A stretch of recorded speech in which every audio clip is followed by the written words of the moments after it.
बंदी छोड़ सतगुरु रामपाल जी भगवान की जय हो।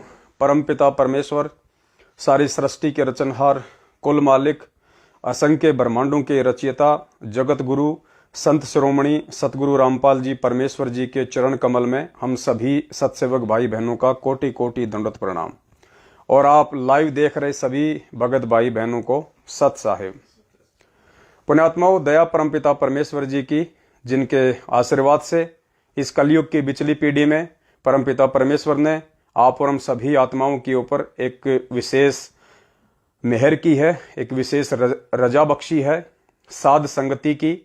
और परमपिता परमेश्वर जी ने हमें ये सोशल मीडिया जो ये टेक्नोलॉजी दी है, जिसके माध्यम से हम उस परमेश्वर के बच्चे एक मंच पर एकत्रित होकर इस टेक्नोलॉजी के माध्यम से, चाहे फेसबुक हो, चाहे यूट्यूब हो, चाहे व्हाट्सएप हो, हम उस परमेश्वर की महिमा का गुणगान कर सकते हैं। ये विशेष दया परमपिता परमेश्वर केवल बिचली पीढ़ी में ही अपनी आत्माओं पे बख्शते हैं, क्योंकि बिचली पीढ़ी ही वो समय है जिस समय उस परमेश्वर ने असंख्य आत्माओं को, जो आजीवन सतगुरु वचन और मर्यादा में रह के भक्ति करती हैं, उन्हें पार करना होता है। तो दया परमपिता परमेश्वर जी की। और हमारे जो भगत भाई बहन हैं लाइव जुड़ते जा रहे हैं, आप जी एक बार सभी भाई बहन लाइव जुड़िए। तब तक हम परमपिता परमेश्वर का एक शब्द उच्चारित करते हैं, परमेश्वर की महिमा का गुणगान करते हैं।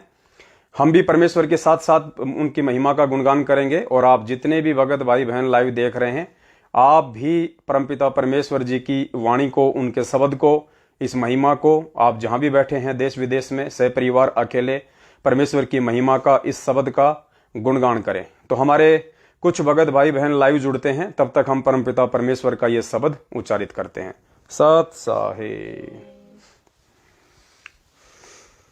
संत समागम सार हंस कोई आवेगा हो, संत समागम सार हंस कोई आवेगा हो। भव सागर से पार ध्यान जोला, भव सागर से पार ध्यान जोलावेगा हो, भव सागर से लाख बरस चाहे जप भी कर ले, लाख बरस चाहे जप भी कर ले, चारों धाम चाहे तीर्थ फेर ले, चारों धाम चाहे तीर्थ तप कर ले, बरस हजार भरम नहीं जावेगा, तप कर ले, बरस हजार भरम नहीं जावेगा। है संत समागम सार हंस कोई आवेगा हो, भव सागर से पार ध्यान जो लावेगा। बिन सतसंग बतेरे भटके, बिन सतसंग बतेरे शेख फरीद कुएं में लटके, शेख फरीद कुएं में लटके, उनको ना पाया पार करम फल पावेगा, उनको ना पाया पार करम फल पावेगा। है संत समागम सार हंस कोई हो, भव सागर से पार ध्यान जो हो, भव सागर से पार करते साधना देखा देखी, करते साधना देखा देखी, पैर कबगमा होए बेखा बेखी, पैर कबगमा होए बेखा बेखी, यो नहीं मिलता करतार बहुत पछतावेगा, यो ना मिलता करतार बहुत है संत समागम सार हंस कोई आवेगा हो, भव सागर से पार ध्यान जो लावेगा। कतिब चाहे पढ़ ले गीता, वेद कतिब चाहे पढ़ सार शब्द बिना रीते का रीता, सार शब्द बिना जो कर कर्म कांड व्यवहार जन्म गवावे, जो कर कर्म कांड व्यवहार जन्म गवावे। ओ सब मागम सारे हंस कोई वो भव सागर से वो भव सागर से बड़ भागी आवे सत्संग में, बड़ भागी आवे सत्संग में, ज्ञान सुने फिर भरे उमंग में, ज्ञान सुने फिर भरे जब ओजा सोद विचार नाम ऊंचावेगा, जब ओजा सोद विचार नाम ऊंचावेगा। है संत समागम हो भव सागर से पार जान दो, ओ भव सागर से पार जान। भाग्यवान घर सत्संग होवे, भाग्यवान घर सत्संग होवे, भरम दाग सत्संग से धोवे, भरम दाग सत्संग से धोवे। सत्संग मोक्ष की धार नावणिया नावेगा, सत्संग मोक्ष की धार है संत समागम हो भव सागर से पार हो भव सागर से पार। भाई साची बात से मानने काली, साची बात से मानने काली, पेरी अवरत से भी रह गए खाली, पेरी अवरत से भी रह गए खाली। जो बोए पेड़ बबूल आम का खावेगा, जो बोए पेड़ बबूल आम का खावेगा। है संत समार जान जो ओ भव सागर से पार जान दो। राम पाल करो सत्संग सेवा, राम पाल करो सत्संग सेवा, मुक्ति पदार्थ के सतगुरु देवा, मुक्ति पदार्थ के ये झूठा संसार काल उड़ जावे, ये झूठा संसार काल उड़ जावे। हो संत समागम आवेगा, हो सब सागर से हो भव सागर से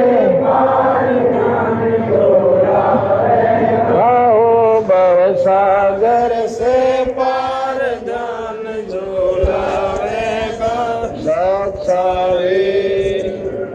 बंदी छोड़ सतगुरु रामपाल जी भगवान की जय हो। सत साहिब।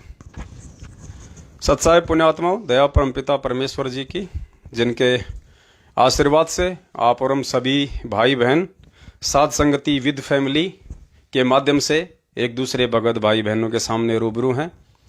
विशेष दया है परमपिता परमेश्वर जी की, कलयुग की बिचली पीढ़ी में हम सभी उनके बच्चों को एकत्रित करने का, एक मंच पे लाइव साध संगति के लिए इकट्ठा करने का, ताकि आज परमपिता परमेश्वर जी की शारीरिक रूप से गैर मौजूदगी में हम उनके सभी बच्चों का भाव, उनका समर्पण उनके प्रति यथावत बना रहे। तो दया परमात्मा की उम्मीद करता हूँ आप भी अपने परिवार के साथ या फिर अकेले जहाँ भी आप अपना व्यवसाय करते हैं लाइव साध संगति देख रहे होंगे। और जैसा कि आज दिन में सतगुरुदेव जी के आशीर्वाद से दास ने एक छोटा सा मैसेज संगत में वायरल किया था कि पुण्यात्माओं, धरती पे वर्तमान की बिचली पीढ़ी में यदि कोई पूर्ण परमात्मा है, पूर्ण परमेश्वर है, असली मसीहा है, असली अल्लाह है, असली राम है, तो सिर्फ और सिर्फ परमपिता परमेश्वर सतगुरु रामपाल जी भगवान है। ये और बात है कि सभी धर्मों में और जातियों में बटे हुए उनके बच्चे उन्हें तत्व ज्ञान के अभाव में फिलहाल जान नहीं पा रहे, पहचान नहीं पा रहे। लेकिन वो समय दूर नहीं जब घर घर में परमपिता परमेश्वर का ज्ञान होगा, घर घर में बोध विचार होगा, परमेश्वर की महिमा का इसी प्रकार से गुणगान हुआ करेगा। हम सभी भटकी हुई आत्माएं चाहे किसी भी मजहब में, धर्म में, जाति में, समुदाय में बटी हुई हैं, आने वाले समय में परमपिता परमेश्वर अपनी समर्थता के आधार से अपने बच्चों को अपनी पहचान करवा ही देंगे। लेकिन उनके जिन जिन बच्चों को उनकी पहचान हो चुकी है कि धरती पर 8 सितंबर 1951 से पूर्ण परमेश्वर जो कि तीनों लोकों में प्रवेश करके सबका धारण पोषण करता है, अनंत कोटि कलाओं का प्रभु है, जगत गुरु है, परम पिता है, और आज आप और हम सभी आत्माएं उनकी शरण में हैं। तो ये आप और हमारे ऊपर एक विशेष मेहर है, परमेश्वर की रजा है, जिन्होंने इस अरबों खरबों की जनसंख्या में से अपने बच्चों को अपनी पहचान करवाई। तो पुण्यात्माओं, हमारा भी ये फर्ज बनता है कि हम उस परमेश्वर की महिमा का जी तोड़ बखान करें, उस परमेश्वर की महिमा का हम गुणगान करें।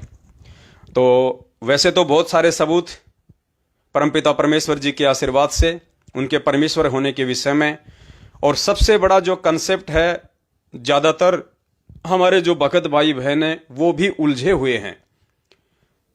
1951 और 1997 ये 2 सन ऐसी हैं जिनके बीच में 90% भगत समाज सतसेवकों को छोड़कर सतलोक आश्रम मैनेजमेंट हरियाणा वालों के पीछे हमारे जितने भी भगत भाई बहन उलझे हुए हैं, फंसे हुए हैं, जो अभी तक इस कंसेप्ट को क्लियर नहीं कर पा रहे हैं कि वो परमपिता परमेश्वर, क्योंकि देखिए पूरा भगत समाज कहता तो गुरुदेव को भगवान है।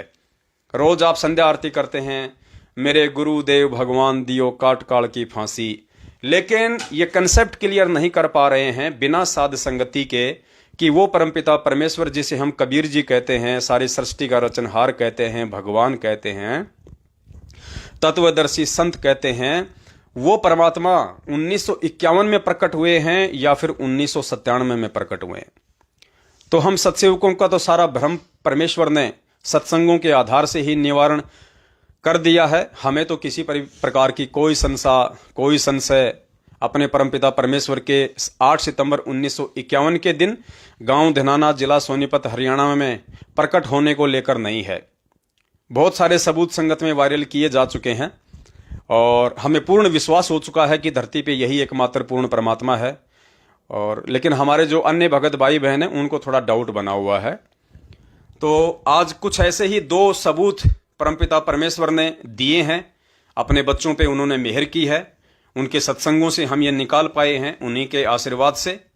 तो आज 2 जो सबूत हैं वो आप सभी भगत भाई बहनों के बीच में रखे जाएंगे, और 2 ऐसे सबूत हैं जिनका कोई तोड़ नहीं है। उसके विषय में कोई भी व्यक्ति जो संत रामपाल जी भगवान से जुड़ा हुआ है वो भ्रांति पैदा नहीं कर सकता है, उन सबूतों को वो जुठला नहीं सकता है। क्योंकि देखिए, इस बात का परमपिता परमेश्वर सतगुरु रामपाल जी भगवान को भी पहले से ही मालूम था, क्योंकि वे अंतर्यामी हैं। उन्हें पहले से ही पता था कि मेरी ही संगत में आगे चल के मुझे परमेश्वर होने को लेके जो वाद विवाद खड़ा करेंगे, क्योंकि वाद विवाद, ये तर्क वितर्क, ये होना बहुत ही आवश्यक है। गुरुदेव ने बताया यदि तर्क वितर्क नहीं होगा, वाद विवाद नहीं होगा, तो आप 7 जन्म भी भगत नहीं बन सकते। तो वाद विवाद होना बहुत आवश्यक है, तर्क वितर्क होना बहुत आवश्यक है। उससे परमपिता परमेश्वर जी ने बताया कि बच्चों, आपका ज्ञान निखरेगा। और पुण्यात्माओं, ये जो साध संगति है ये उसी तर्क वितर्क के ऊपर आधारित है, और इसी तर्क वितर्क के आधार से जब से ये साथ संगति शुरू हुई है, हम सभी सत्सेवकों ने परमपिता परमेश्वर जी के आशीर्वाद से उनके सत्संगों का निचोड़ निकालते हुए हमने भगवान को पहचान लिया है। तो आपको भी ये सुनाते हैं छोटा सा। ये सत्संग है गुरुदेव भगवान का, जो कि तर्क वितर्क को लेके है, क्योंकि बहुत सारे भाई जो अनजान हैं अभी तत्व ज्ञान से और गुरुदेव के भगत भी हैं। जब कोई ज्ञान आधारित बात हमारा सत्सेवक भाई बहन करता है तो वो कह देते हैं कि आप तो ज्ञानी हो गए, ये तर्क वितर्क का विषय नहीं है, हमें गुरुजी ने ज्ञान दे दिया वही हमारे लिए काफी है। अरे भाई, ज्ञान तो वही काफी है, परमेश्वर ने सबको दे दिया, आवश्यकता से ज्यादा है, लेकिन उसको पहचानना भी तो पड़ेगा ना। बगैर पहचान किए कैसे आप आगे बढ़ जाओगे? कोई भी आपको भ्रमित कर देगा। जैसे आए दिन भगत टूटते जा रहे हैं, कोई किसी पंथ में भग रहा है, कोई अपने घर बैठ के साधना कर रहा है। क्यों? क्योंकि उनको दृढ़ विश्वास नहीं हो पाया। गुरुदेव कहते ना कि जरने ऊपर होते हैं संपूर्ण सकल काज, तो जरना नहीं हो पाया। और जरना बिना ये सबूत देखे, बिना ये प्रमाण देखे, बिना तर्क वितर्क के नहीं हो सकता। तो खुद गुरुदेव ने कहा है कि तर्क वितर्क कितना आवश्यक है। बिना तर्क वितर्क के हम 7 जन्म भी भगत नहीं बन सकते। सुनिए परमपिता परमेश्वर जी के मुख कमल से। उस परमेश्वर ने 600 वर्ष पहले वो लीलाएं की थी जो भगवान किया करता है, और उसी का प्रमाण पवित्र चारों वेद, पवित्र गीता जी और सभी सदग्रंथ बताते हैं कि वो परमात्मा अपने निज लोक से चलकर आता है, अपनी विशेष खास आत्माओं को, वरिष्ठ आत्माओं को आकर मिलता है, उनको अपने तत्व ज्ञान से परिचित कराता है। क्योंकि पिछले संस्कारी जो हंस होते हैं, वो चाहे शिक्षित हैं चाहे अशिक्षित हैं, वो भगवान के मार्ग में घनी आनाकानी नहीं करते, वो चतुर नहीं होते, वो सादे होते हैं। तो उन सादे लोगों का, सादे भक्तों का नाजायज फायदा उठा लिया नकली गुरुओं ने।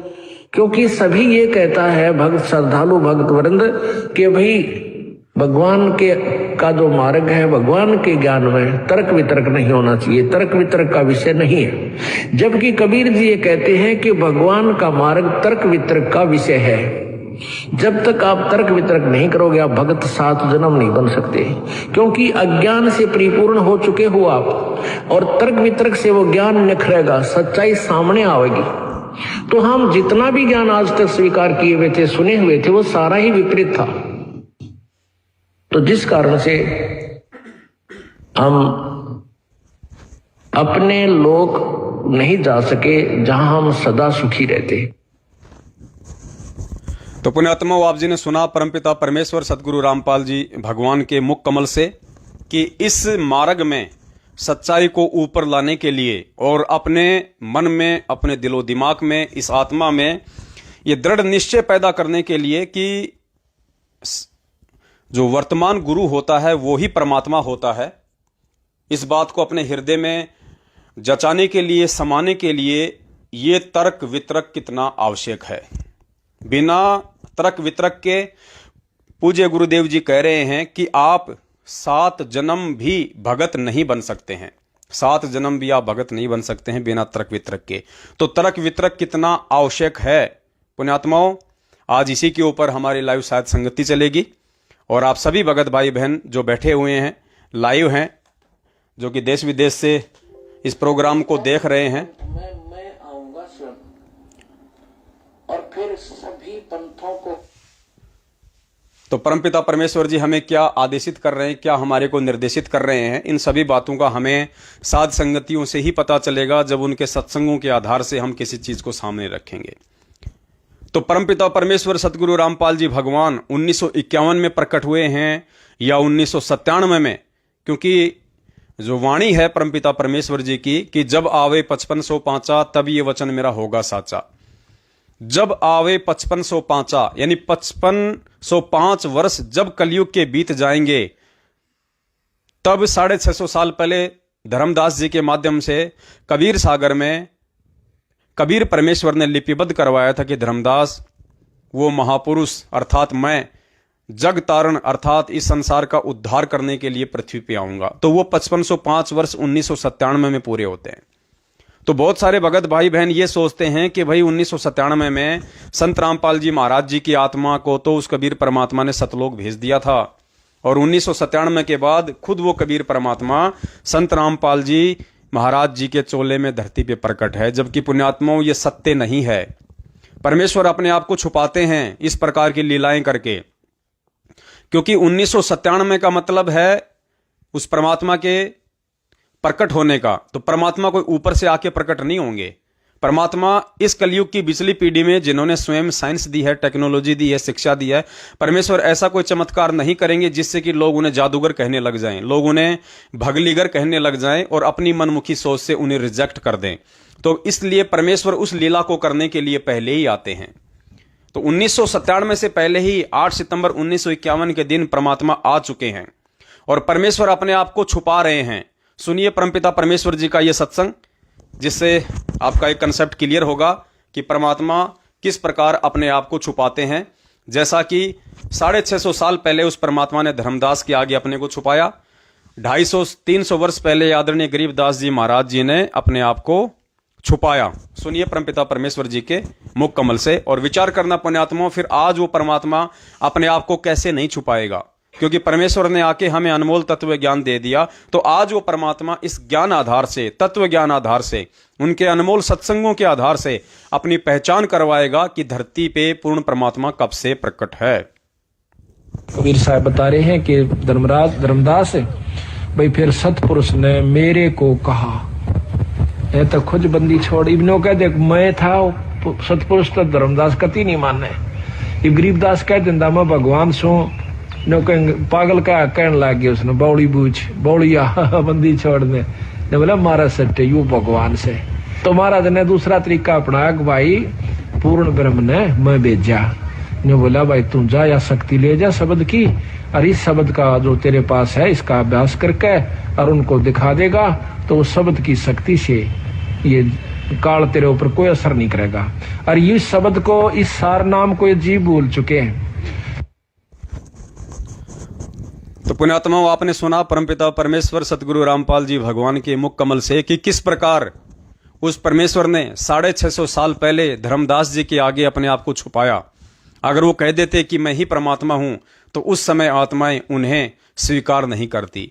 ठीक यही लीला आदरणीय गरीबदास जी महाराज जी ने 250 साल पहले की। उन्होंने भी अपने आप को छुपाया। दुनिया उन्हें बावड़िया कहने लगी, उन्हें पागल कहने लगी, पता नहीं क्या क्या उन्हें कहा करती थी। तो पुण्यात्माओं, यही लीला यदि वो परमात्मा आज कर देता, या मान लीजिए अपने आप को वो परमेश्वर कहने लग जाते सन 1994 से, जब से वे सत्संग करने लगे हैं, उन्हें खुद उनके भगत भी भगवान के रूप में स्वीकार नहीं करते। इसलिए परमपिता परमेश्वर जी ने समय का इंतजार किया और आज पूरी दुनिया के सामने, वैसे तो उनके सत्संगों के आधार से जो सात संगतियां हो रही हैं, ये सर्वविदित हो चुका है कि धरती पे पूर्ण पुरुष के रूप में सतगुरु रामपाल जी भगवान ही प्रकट हैं और 1951 से प्रकट हैं। और जिन्होंने अभी तक उनकी शरण ग्रहण नहीं की है, उन पुण्यात्माओं को आगामी दिनों में जब वे उनकी शरण में आएंगे और उस समय इस पूरी पृथ्वी पे ये ज्ञान फैल चुका होगा, सात संगतियों के माध्यम से हर भगत अपने अंदर ये दृढ़ विश्वास कर चुका होगा कि धरती पे यदि कोई पूर्ण परमात्मा है तो सतगुरु रामपाल जी भगवान है और 8 सितंबर 1951 से धरती पे प्रकट हैं। तो उन पुण्य आत्माओं को फिर समझने में ज्यादा जोर नहीं लगेगा, क्योंकि उनको बचपन से ही, जब से वो आंखें खोलेंगे, सच्चाई बोलते हुए इस दुनिया में आएंगे, उन्हें अपने माता पिता के माध्यम से, भाई बहनों के माध्यम से, जब 8 सितंबर के दिन अपने गुरुदेव भगवान का प्रकट दिवस मनता हुआ हर घर में दिखाई देगा, तो उन्हें कोई संशय रहेगा ही नहीं कि धरती पे कौन भगवान है। जिस प्रकार आप और हमने जन्म से पहले कभी राम कृष्ण जी का नाम नहीं सुना था, लेकिन हम ऐसे परिवारों में पैदा हुए जहां पे राम और कृष्ण जी की महिमा कूट कूट के भरी हुई थी। तो हमने राम और कृष्ण जी को भगवान मानने के लिए गीता, वेद, कुरान, पुराण पढ़ने की आवश्यकता नहीं पड़ी। हमने अपने बाप दादाओं से वो किस्से कहानियां सुन सुन के उनको भगवान के रूप में जान जान के हम भी उनको भगवान के रूप में ही जानने लग गए, उनको पहचानने लग गए। तो ठीक यही स्थिति आने वाले समय में, क्योंकि वर्तमान का समय तो ये संघर्ष का है, खुद वो भगवान भी संघर्ष कर रहा है और भगवान के जो बच्चे हैं वो भी ज्ञान आधार से संघर्ष कर रहे हैं।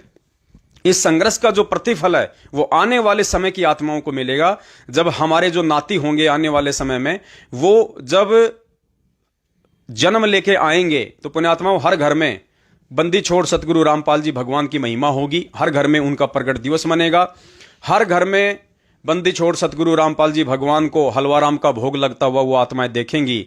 और जहां भी जाएंगे हर व्यक्ति उन्हें सच्चाई बोलता हुआ मिलेगा, बंदी छोड़ सतगुरु रामपाल जी भगवान की जय बोलता हुआ मिलेगा। तो उनके मन में कोई संशय ही नहीं रहेगा कि धरती पे भगवान कौन है। ये तो वर्तमान में थोड़ा सा संघर्ष है जो हम सबको करना पड़ रहा है। तो ज्ञान आधार से पुण्यात्माओं हमें चलना होगा, और बिना ज्ञान के हम मार खाते आए हैं। 650 साल पहले भी हमारी सबसे बड़ी जो कमजोरी थी अध्यात्म में, पार ना होने की, पास ना होने की और धोखा खाने की, तो गुरुदेव ने बताया कि बेटा सबसे बड़ी जो तेरी कमजोरी थी वो ये थी कि तू अपने वक्त गुरु को परमात्मा नहीं मान पाया, प्रेजेंट गुरु को परमात्मा नहीं मान पाए। जिस समय बंदी छोड़ थे 600 साल पहले, आप और हम सभी भाई बहन 64 लाख वाले जो उनके भगत थे, उनके अनुयायी थे, हम उन्हें परमात्मा के रूप में स्वीकार नहीं कर पाए क्योंकि शिक्षा नहीं थी, अक्षर ज्ञान युक्त हम नहीं थे, जिस कारण से हम वेद शास्त्रों को नहीं पढ़ सकते थे, उनमें छुपे हुए वो प्रमाण हम नहीं देख सकते थे।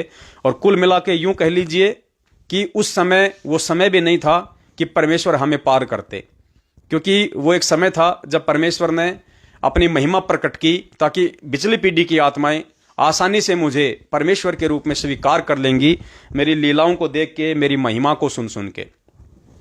तो पुण्यात्माओं 8 सितंबर 1951 से स्वयं वो कबीर परमात्मा धरती पे प्रकट है, और खुद ही जब से उस परमेश्वर ने 12वें पंथ में प्रवेश किया 17 फरवरी 1988 को स्वामी रामदेवानंद जी महाराज जो कि हमारे दादा गुरुदेव हैं, उनको अपना मुंह बोला गुरु बनाते हुए, जैसे 650 साल पहले कबीर जी ने रामानंद जी को अपना मुंह बोला गुरु बनाया लीलामय तरीके से, उस समय किसी को नहीं पता था, आज हमें पता चल रहा है इन बातों का। वो भी पूज्य गुरुदेव जी ने अपने सत्संगों में इस बात का खुलासा किया, तब कहीं जाके आप और हमें ये ज्ञान आधार से प्रतीत हो रहा है कि वास्तव में उस समय चेला कौन था और गुरु कौन थे।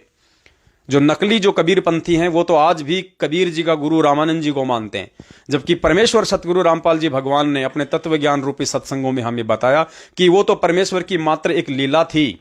इस पिछली पीढ़ी में गुरु शिष्य परंपरा को यथावत रखने के लिए अगर कबीर जी जो कि जगत गुरु हैं, सबको ज्ञान देते हैं, यदि उन्होंने लीलामय तरीके से एक साधारण से जीव को, स्वामी रामानंद जी को यदि अपना मुंह बोला गुरु ना बनाया होता तो आज हर कोई व्यक्ति यह कह देता कि भैया गुरु बनाने की क्या आवश्यकता है, कबीर जी ने कौन सा गुरु बनाया था, हमें गुरु बनाने की क्या आवश्यकता है। तो इस गुरु शिष्य परंपरा को यथावत बनाए रखने के लिए, ये महिमा को बनाए रखने के लिए, ताकि आने वाले समय की जो पीढ़ी होगी, आज आप और हम हैं, हमें इस बात का ये पक्का विश्वास हो कि बिना गुरु के जीव का आत्म कल्याण नहीं हो सकता, बिना गुरु के जीव का मोक्ष नहीं हो सकता है।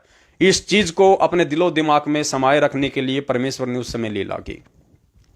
तो ठीक यही लीला उस परमपिता परमेश्वर ने 17 फरवरी 1988 को 12वें पंथ में प्रवेश करके, क्योंकि 8 सितंबर 1951 को सतगुरु रामपाल जी भगवान के चोले में वो कबीर परमेश्वर धरती पे प्रकट हो चुके थे, और अपनी वाणी के अनुसार, कौन सी वाणी के अनुसार, वो वाणी जो परमेश्वर ने 650 साल पहले धर्मदास जी से कही थी और कबीर सागर में लिपिबद्ध करवाई थी कि 12वें पंथ हम ही चल आवें और सब पंथों को मिटा के एक पंथ चलावें। थोड़ा सा आप जी पूज्य गुरुदेव जी के मुख कमल से सुन लीजिए ताकि आपको यकीन हो कि उस कबीर परमात्मा ने 12वें पंथ में आगे चल के आना था। यानी 12वें पंथ की शुरुआत उन्होंने गरीबदास जी के रूप में आके की, और फिर उन्होंने कहा था कि 12वें पंथ में हम ही चलावें, यानी आगे 12वें पंथ में मैं स्वयं ही चल के आऊंगा धर्मदास। तो वो कबीर परमात्मा सतगुरु रामपाल जी भगवान के रूप में 8 सितंबर 1951 से धरती पे प्रकट होके, और फिर 17 फरवरी 1988 को स्वामी रामदेवानंद जी महाराज जो कि हमारे दादा गुरुदेव हैं, उनको अपना मुंह बोला गुरु बनाते हुए, अपनी वाणी को चरितार्थ करते हुए, अपनी वाणी को सत्य साबित करते हुए 17 फरवरी 1988 को उन्होंने 12वें पंथ में प्रवेश किया। सुनिए थोड़ा सा परमपिता परमेश्वर के मुकम्मल से। तो उस 12वें पंथ में मैं आऊंगा स्वयं, और फिर सभी पंथों को खत्म करके एक पंथ बनाऊंगा, और सारी सृष्टि मेरा ही नाम लेगी। तेरे 42 वंश क्या सारी सृष्टि न पार करूंगा धर्मदास, इन 42 की चिंता छोड़ तू। तब उसका दिल डटा था, और काल के सामने परमात्मा ने थोड़ा सा भेद रखा कि मैं अपना अंश भेजूंगा। तो दो कंसेप्ट यहां पे पूज्य गुरुदेव भगवान ने अपने सत्संग में क्लियर कर दिए। परमेश्वर ने धर्मदास जी जब बहुत ज्यादा चिंतित हो गए थे और धर्मदास जी कहने लगे कि हे परमात्मा, आप कह रहे हो कि 12वें पंथ में आगे चल के मैं मेरा हंस भेजूंगा, और परमात्मा आज ही कितनी भयंकर आग लग चुकी है, जीव कितना विकारी हो चुका है, दुनिया आज ही आपको भगवान मानने को तैयार नहीं है। मुझ नीच ने भी आपको कितनी देरी से भगवान के रूप में स्वीकार किया, जब तक कि मैंने सतलोक आंखों से नहीं देख लिया। तो परमात्मा 650 साल पहले तो धरती पे आग लग जाएगी, जीव इतना पापग्रस्त हो जाएगा, इतना विकारी हो जाएगा, पुण्य परमात्मा उस समय कौन आपको भगवान मानेगा, और मेरी पीढ़ियां कैसे पार होंगी। तो धर्मदास जी की उस चिंता को देखते हुए पूज्य गुरुदेव जी कह रहे हैं कि उस परमात्मा ने कहा कि धर्मदास, मैं तुझे साची बता देता हूं कि 12वें पंथ में मैं खुद ही आऊंगा।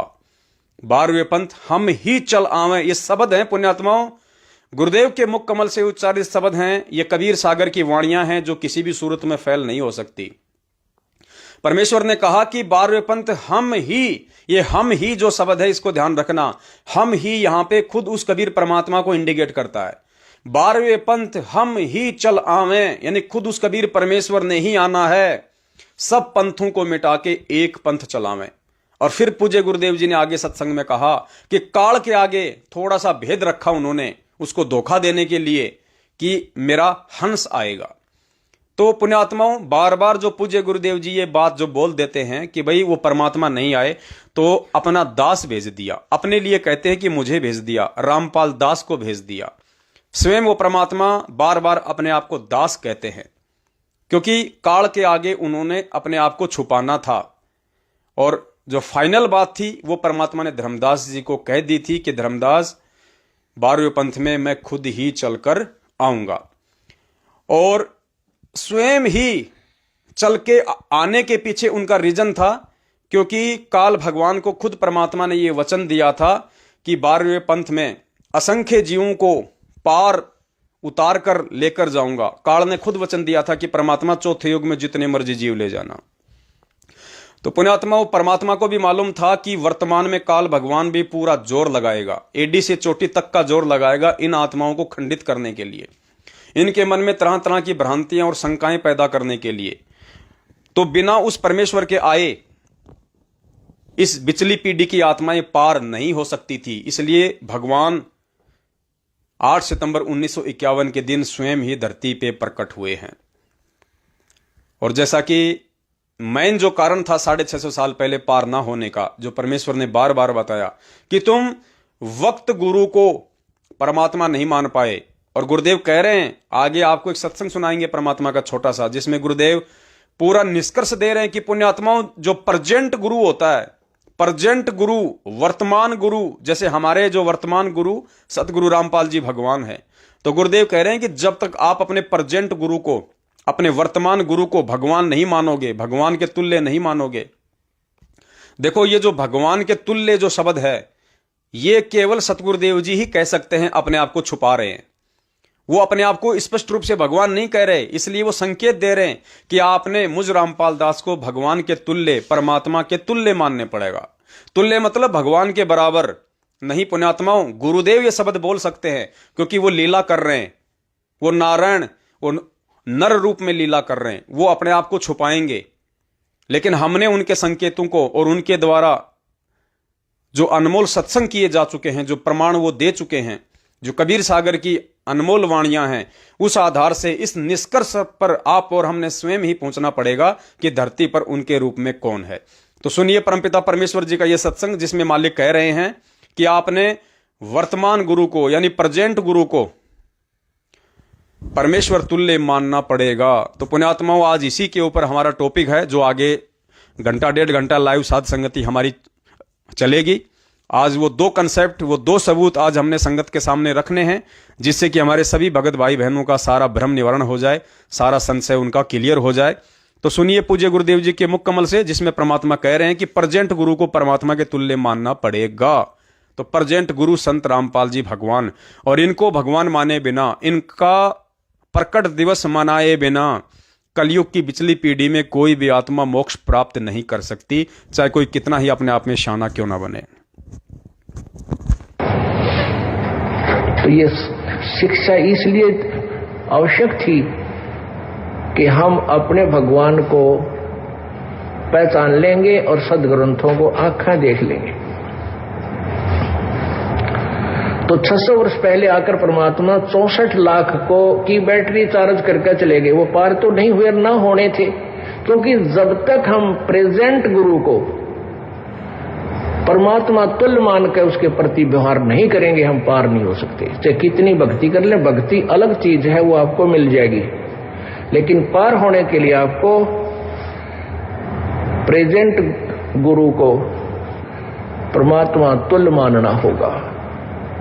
तो हम उसमें कबीर जी को भगवान नहीं मान सकते थे, चाहे हमारे कितने सुख हो गए थे, क्योंकि उन भ्रमित करने वाले अज्ञानी गुरुओं ने, ब्राह्मणों ने, ऋषि महर्षि नकलियों ने परमात्मा की सिद्धांत उलट बता रखा था और वेदों की आड़ में बता रखा था, पुराणों के समर्थन देकर बता रखा था।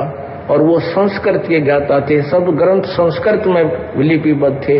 कबीर परमेश्वर जी को वो कहते थे वो तो अशिक्षित है, उसने इसको वेदों का ज्ञान, पुराणों का और गीता का ज्ञान नहीं हो सकता। तो इसलिए हम उस समय के जो साधक थे ये बात सच्ची मान लिया करते कि कबीर जी अनपढ़ हैं, ये वेद व्याद तो जानते नहीं, पर हमारा काम खूब चल रहा है, इनकी आशीर्वाद का हमें लाभ जरूर हो रहा है। हम इतने थे और वो दयालु महिमा के भूखे नहीं है। वो तुम उनकी तो महिमा ओत प्रोत है और फलो है, उसने को मानना चाहे मत मानो, वो तो समर्थ है। उनकी महिमा कोई गाओ चाहे मत गाओ, वो तो स्वयं ही समर्थ है। इसलिए जो असमर्थ होते हैं ना, वो दिखा कर टोर टार दिखा कर मेरी कुछ महिमा हो जा, समर्थ है उसने जरूरत है कोई ना। सच्चाई पुण्यात्माओं, आपने सुना परमपिता परमेश्वर सतगुरु रामपाल जी भगवान जी के मुख कमल से कि जब तक हम अपने वर्तमान गुरु को, प्रेजेंट गुरु को परमात्मा नहीं मानेंगे, भगवान के रूप में ज्ञान आधार से अपने हृदय से स्वीकार नहीं करेंगे, तब तक हमारा मोक्ष नहीं हो सकता। और वर्तमान गुरु को हम परमेश्वर माने, भगवान माने, इसके लिए ही परमात्मा ने पिछली पीढ़ी का समय निर्धारित किया है। परमेश्वर ने हमारे को अक्षर ज्ञान युक्त किया, परमेश्वर ने हमारे को शिक्षा दी, ताकि जब वो परमात्मा स्वयं हमें सारे धर्मशास्त्रों में लिखे हुए वो श्लोक, वो प्रमाण दिखाए, उस समय हम भी अपनी आंखों से शिक्षित होने के चलते उनको देख लें और फिर हमारे को पहचानने में ज्यादा दुविधा ना हो, हमारे को उस परमेश्वर को पहचानने में कोई दिक्कत ना हो। इसलिए परमात्मा ने पिछली पीढ़ी का समय चुना, ताकि ये मेरी पुण्य आत्माएं फिर सारे प्रमाण और सबूत देख के और ज्ञान आधार से दृढ़ होके मुझे, यानी वर्तमान गुरु को, प्रेजेंट गुरु को परमात्मा के रूप में स्वीकार कर लें। पुण्यात्माओं, हम आगे बढ़ेंगे परमपिता परमेश्वर जी के वो दो जो प्रमाण हैं उनके सत्संगों से, जो आज ये साबित करेंगे कि धरती पे 8 सितंबर 1951 से जो प्रेजेंट गुरु हैं सतगुरु रामपाल जी भगवान, वे ही पूर्ण परमात्मा हैं, सारी सृष्टि के रचनहार हैं, ना कि 1997 में वे आए हैं। 1997 के विषय में जो वाणियां थी कि 5000 और 500 जब कलयुग बीत जाए, महापुरुष फरमान तब जग तारण को आए, केवल उन वाणियों को चरितार्थ करने के लिए, उन वाणियों को सत्य साबित करने के लिए परमेश्वर ने लीलामय रूप से गहरी नजर गीता या आध्यात्मिक ज्ञान गंगा जो पुस्तक है उसके पेज नंबर 538 पे परमेश्वर ने ये लिपिबद्ध किया, अपने आप को छुपाते हुए, कि मार्च 1997 में दिन के 10 बजे वो कबीर परमात्मा मुझ रामपाल दास को कुछ समय के लिए मिले और अंतर्ध्यान हो गए, जबकि खुद वो परमेश्वर ही अपने दूसरे रूप में उनसे मिले, उनसे भेंट हुई इस वाणी को चरितार्थ करने के लिए, जबकि असल में भगवान तो 8 सितंबर 1951 के दिन ही धरती पे प्रकट हो चुके थे। हम आगे बढ़ेंगे, लेकिन उससे पहले परमपिता परमेश्वर सतगुरु रामपाल जी भगवान का एक शब्द आप और हम सभी भाई बहन साथ साथ में उच्चारित करेंगे। क्या हो सो गई?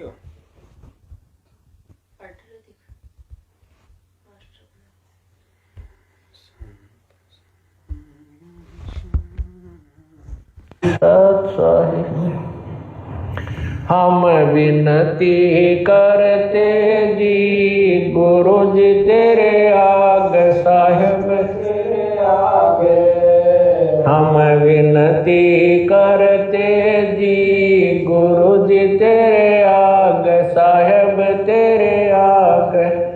साहेब मेरी विनती सुनो गरीब नवाज, जल की बूंद महल रचा, भला बनाया साज, गुरु जी तेरे आगे साहेब हम विनती करते जी, गुरु जी तेरे आगे साहेब मेरी विनती सुनियो अर्ज आवाज, मदर पिदर करीम तू, पुत्र पिता को लाज, गुरु जी गए हम विनती करते जी, गुरु जी साहेब मेरी विनती कर जोरों करता, तन मन धन कुर्बान दा, दीजो मोहे दीदार, गुरु जी तेरे आगे साहेब विनती करते जी, गुरु जी तेरे आगे साहेब मालिक मीरा मेहरबान, सुनियो अर्ज आवाज, पंजा रखो शीस पर, जमनाई होत तरास, गुरु जी तेरे आगे साहेब विनती करते जी, गुरु जी तेरे आगे साहेब मीरा मोह पे मेरे कर, मैं आया तक श्याम, समर्थ तुम्हारे आसर, बंदी जाम गुलाम, गुरु जी तेरे आगे साहेब हम विनती करते जी, गुरु जी तेरे आगे मैं समर्थ के आसर, दम कदम करता, गफलत मेरी दूर करो, खड़ा रहूं दरबार, गुरु जी तेरे आगे साहेब हम विनती करते जी, गुरु जी तेरे आगे साहेब तेरे आगे अविनाशी के आश्रय, अजरावर की शान, अर्थ धर्म कम मोक्ष होए, समर्थ राजा राम, गुरु जी तेरे आगे साहेब गए हम विनती करते जी, गुरु जी तेरे आगे साहेब तेरे आगे अर्ज आवाज अनाथ की, आजज के अरदास, आवण जाना बेटियो, दीजो निश्चल बास, गुरु जी तेरे आगे साहेब विनती करते जी, गुरु जी तेरे आगे साहेब अट ब्रह्मांड का एक रति नहीं बार, सतगुरु पुरुष कबीर हैं, कुल के सिरजनहार, गुरु जी तेरे आगे गए हम विनती करते जी, गुरु जी जोगन जोगन के पाप सब, युगन युगन के मैल, जानत है जगदीश तू, जोर किए बद फैल, गुरु जी तेरे आगे साहेब हम विनती करते जी, गुरु जी तेरे अलल पंख अनुराग है, सुन मंडल रथीर, गरीब उदारिया, सतगुरु मिले कबीर, गुरु जी तेरे आग साहेब तेरे आग। हम विनती करते जी, गुरु जी तेरे आग साहेब तेरे आग। अकाल पुरुष साहेब धनी, अविगत अविनाशी, गरीब दास शरण लगा, काटो यम फांसी, गुरु जी तेरे आग साहेब तेरे आग। हम विनती करते जी, गुरु जी तेरे आग साहेब तेरे आग। अकाल पुरुष साहेब धनी, अवगत अविनाशी, गरीब दास शरण लगा, काटो यम फांसी, गुरु जी तेरे आग साहेब तेरे आग। हम विनती करते जी, गुरु जी तेरे आग साहेब तेरे आग। हम विनती करते जी, गुरु जी तेरे आग साहेब तेरे आग। सत साहिब। बंदी छोड़ सतगुरु रामपाल जी भगवान की जय हो। सत्साई पुण्यात्माओं, दया परमपिता परमेश्वर जी की, जिनके आशीर्वाद से आप और हम सभी सत्सेवक भाई बहन सोशल मीडिया पर लाइव साध संगति के माध्यम से एक दूसरे से जुड़े हुए हैं। अब पुण्यात्माओं, हम आगे बढ़ते हैं। सबसे पहले वो प्रमाण जो आज परमपिता परमेश्वर सतगुरु रामपाल जी भगवान ने दास को समझाया है। आज गुरुदेव की दया हुई है।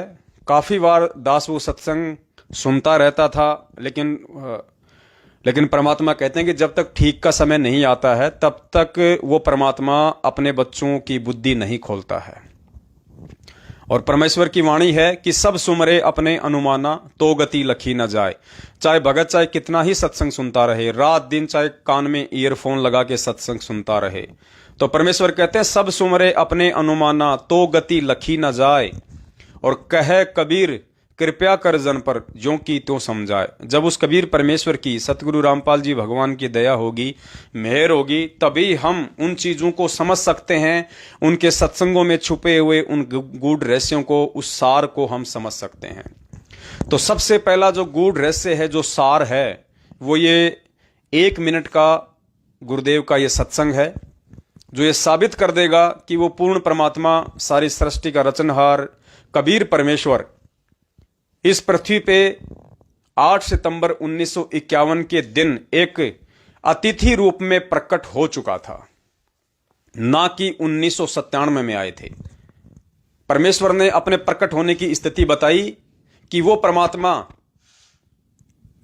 अतिथि रूप में भी प्रकट होता है।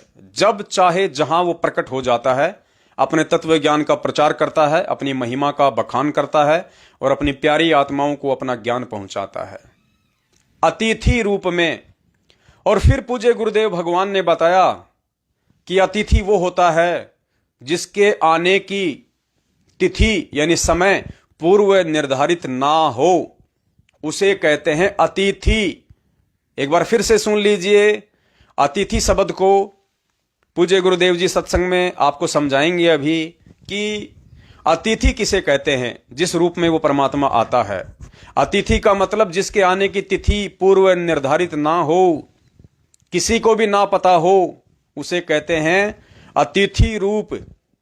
तो पुण्यात्माओं, दास पहले मौखिक बता देता है, फिर आपको अच्छे से समझ में आ जाएगा कि हां, धरती पे वो कबीर परमात्मा 1997 में नहीं बल्कि 8 सितंबर 1951 में अतिथि रूप में प्रकट हो चुके थे। तो अतिथि की आपने परिभाषा सुन ली। आपको थोड़े समय में जब दास आपको मौखिक बता देगा, उसके बाद में आप गुरुदेव के सत्संग से भी सुनेंगे कि अतिथि की परिभाषा क्या होती है। अतिथि यानी जिसके आने की तिथि पूर्व निर्धारित ना हो, जो अचानक से आ जाए, बिना बताए आ जाए, किसी को भी मालूम ना हो, उसे कहते हैं अतिथि। तो पुण्यात्माओं 1997 में वो परमात्मा आएगा, ये तिथि तो पहले से निर्धारित थी। 650 साल पहले ही उस कबीर परमेश्वर ने धर्मदास जी के माध्यम से 1997 में जब कलयुग के 5505 वर्ष बीतने थे, परमात्मा ने पहले ही वो तिथि निर्धारित कर दी थी कि जब आवे 5505 तब ये वचन मेरा होगा साचा। महापुरुष फरमान तब जग तारन को आए, 5000 और 500 जब कलयुग बीत जाए। तो 1997 में वो परमेश्वर नहीं आया, वो परमात्मा 8 सितंबर 1951 के दिन ही अतिथि रूप में प्रकट हो चुके हैं अतिथि, क्योंकि 1997 वाली जो तिथि है वो पूर्व निर्धारित थी। सबको पता था, कबीर सागर में 650 साल पहले ही लिपिबद्ध करवा दिया था परमेश्वर ने कि मैं 1997 में जब कलयुग के 5505 वर्ष बीत जाएंगे तो मैं आऊंगा। और वाणियों के रूप में भी परमात्मा ने लिखा दिया था कि जब आवे 5505 तब ये वचन मेरा होगा साचा, कि मेरा 13वां जो पंथ है 1997 में चलेगा। ये तो पूर्व निर्धारित हुआ, लेकिन 8 सितंबर 1951 के दिन वो परमात्मा आएगा, ये तिथि पूर्व निर्धारित नहीं थी। तो 8 सितंबर 1951 के दिन वो परमात्मा संत रामपाल जी भगवान के रूप में जिस भूमिका में आए हैं, जिस रोल में आए हैं, वो है अतिथि वाली भूमिका। अतिथि जिसके आने की तिथि पूर्व निर्धारित ना हो। 8 सितंबर 1951 का जिक्र कि वो परमात्मा संत रामपाल जी भगवान के रूप में आएंगे, उस तिथि का कहीं कोई जिक्र नहीं है।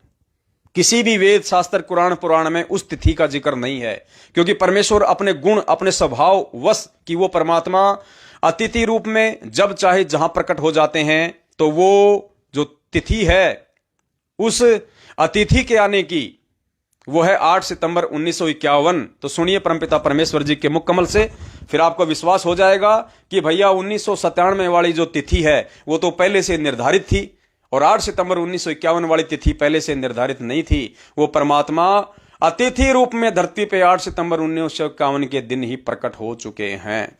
सुनिए गुरुदेव के मुख कमल से, फिर आपको यकीन होगा कि हां, आज हमारे पूज्य गुरुदेव सतगुरु रामपाल जी भगवान अतिथि वाली भूमिका में धरती पे प्रकट हैं।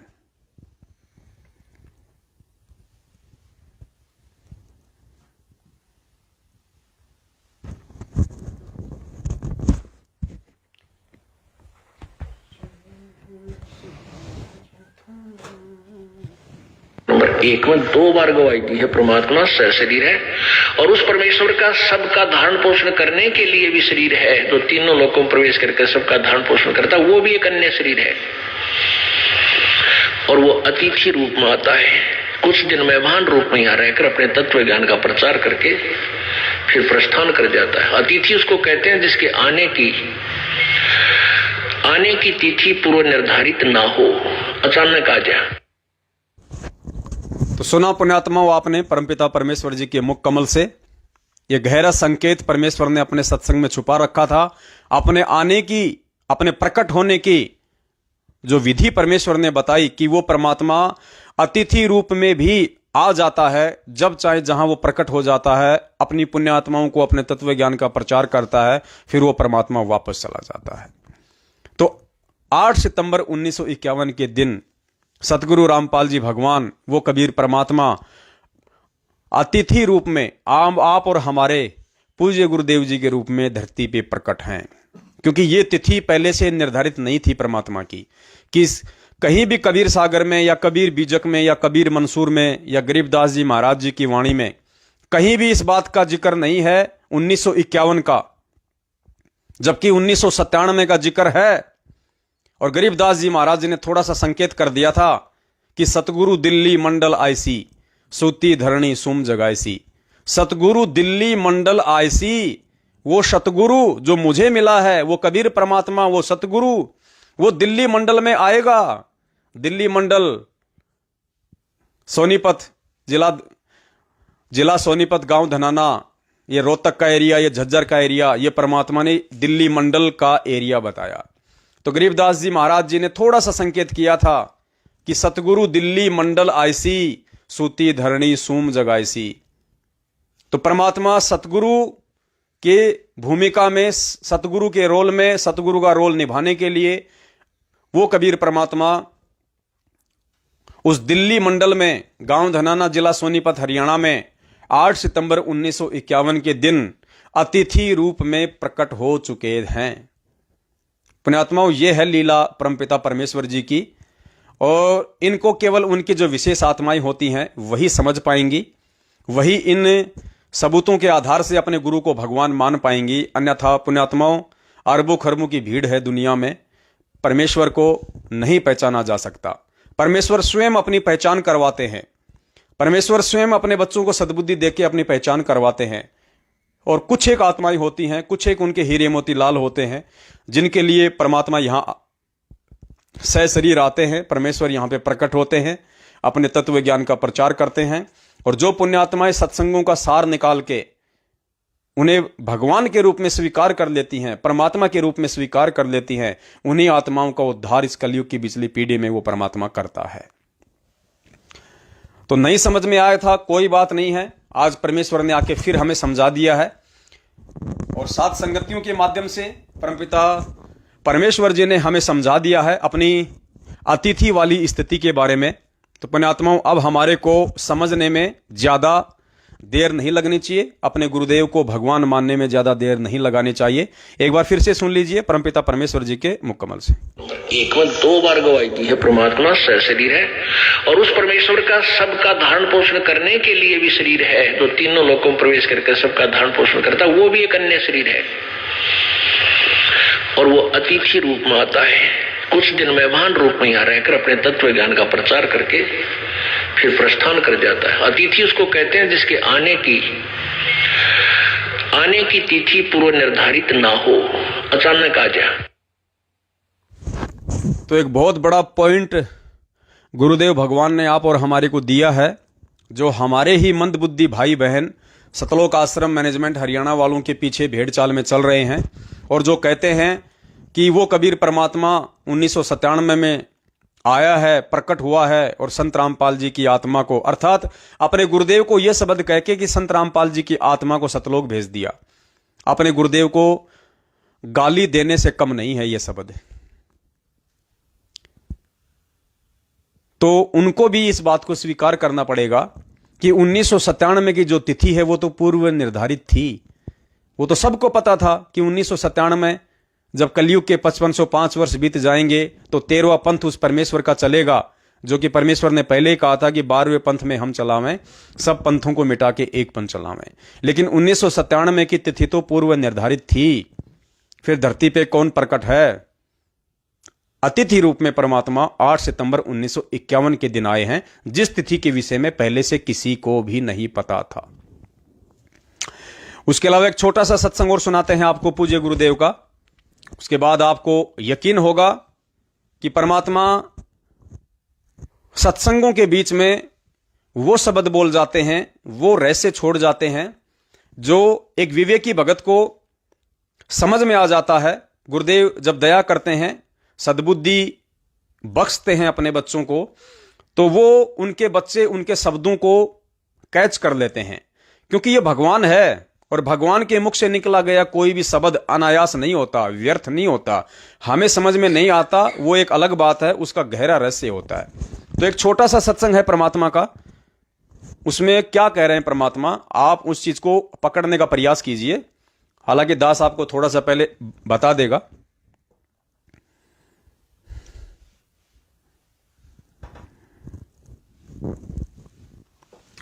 परमेश्वर ने 650 साल पहले की कुछ लीलाओं का जिक्र किया है हल्का सा, जैसे कमाल को जीवित करना, कमाली को जीवित करना। और फिर गुरुदेव कह रहे हैं लास्ट में कि वो परमेश्वर की महिमा हमने सुनी भी है और आंखों देखी भी है। ये आंखों देखी वाली बात को ध्यान रखना, जो इस 1.5 मिनट के सत्संग के एंड में गुरुदेव बोल रहे हैं।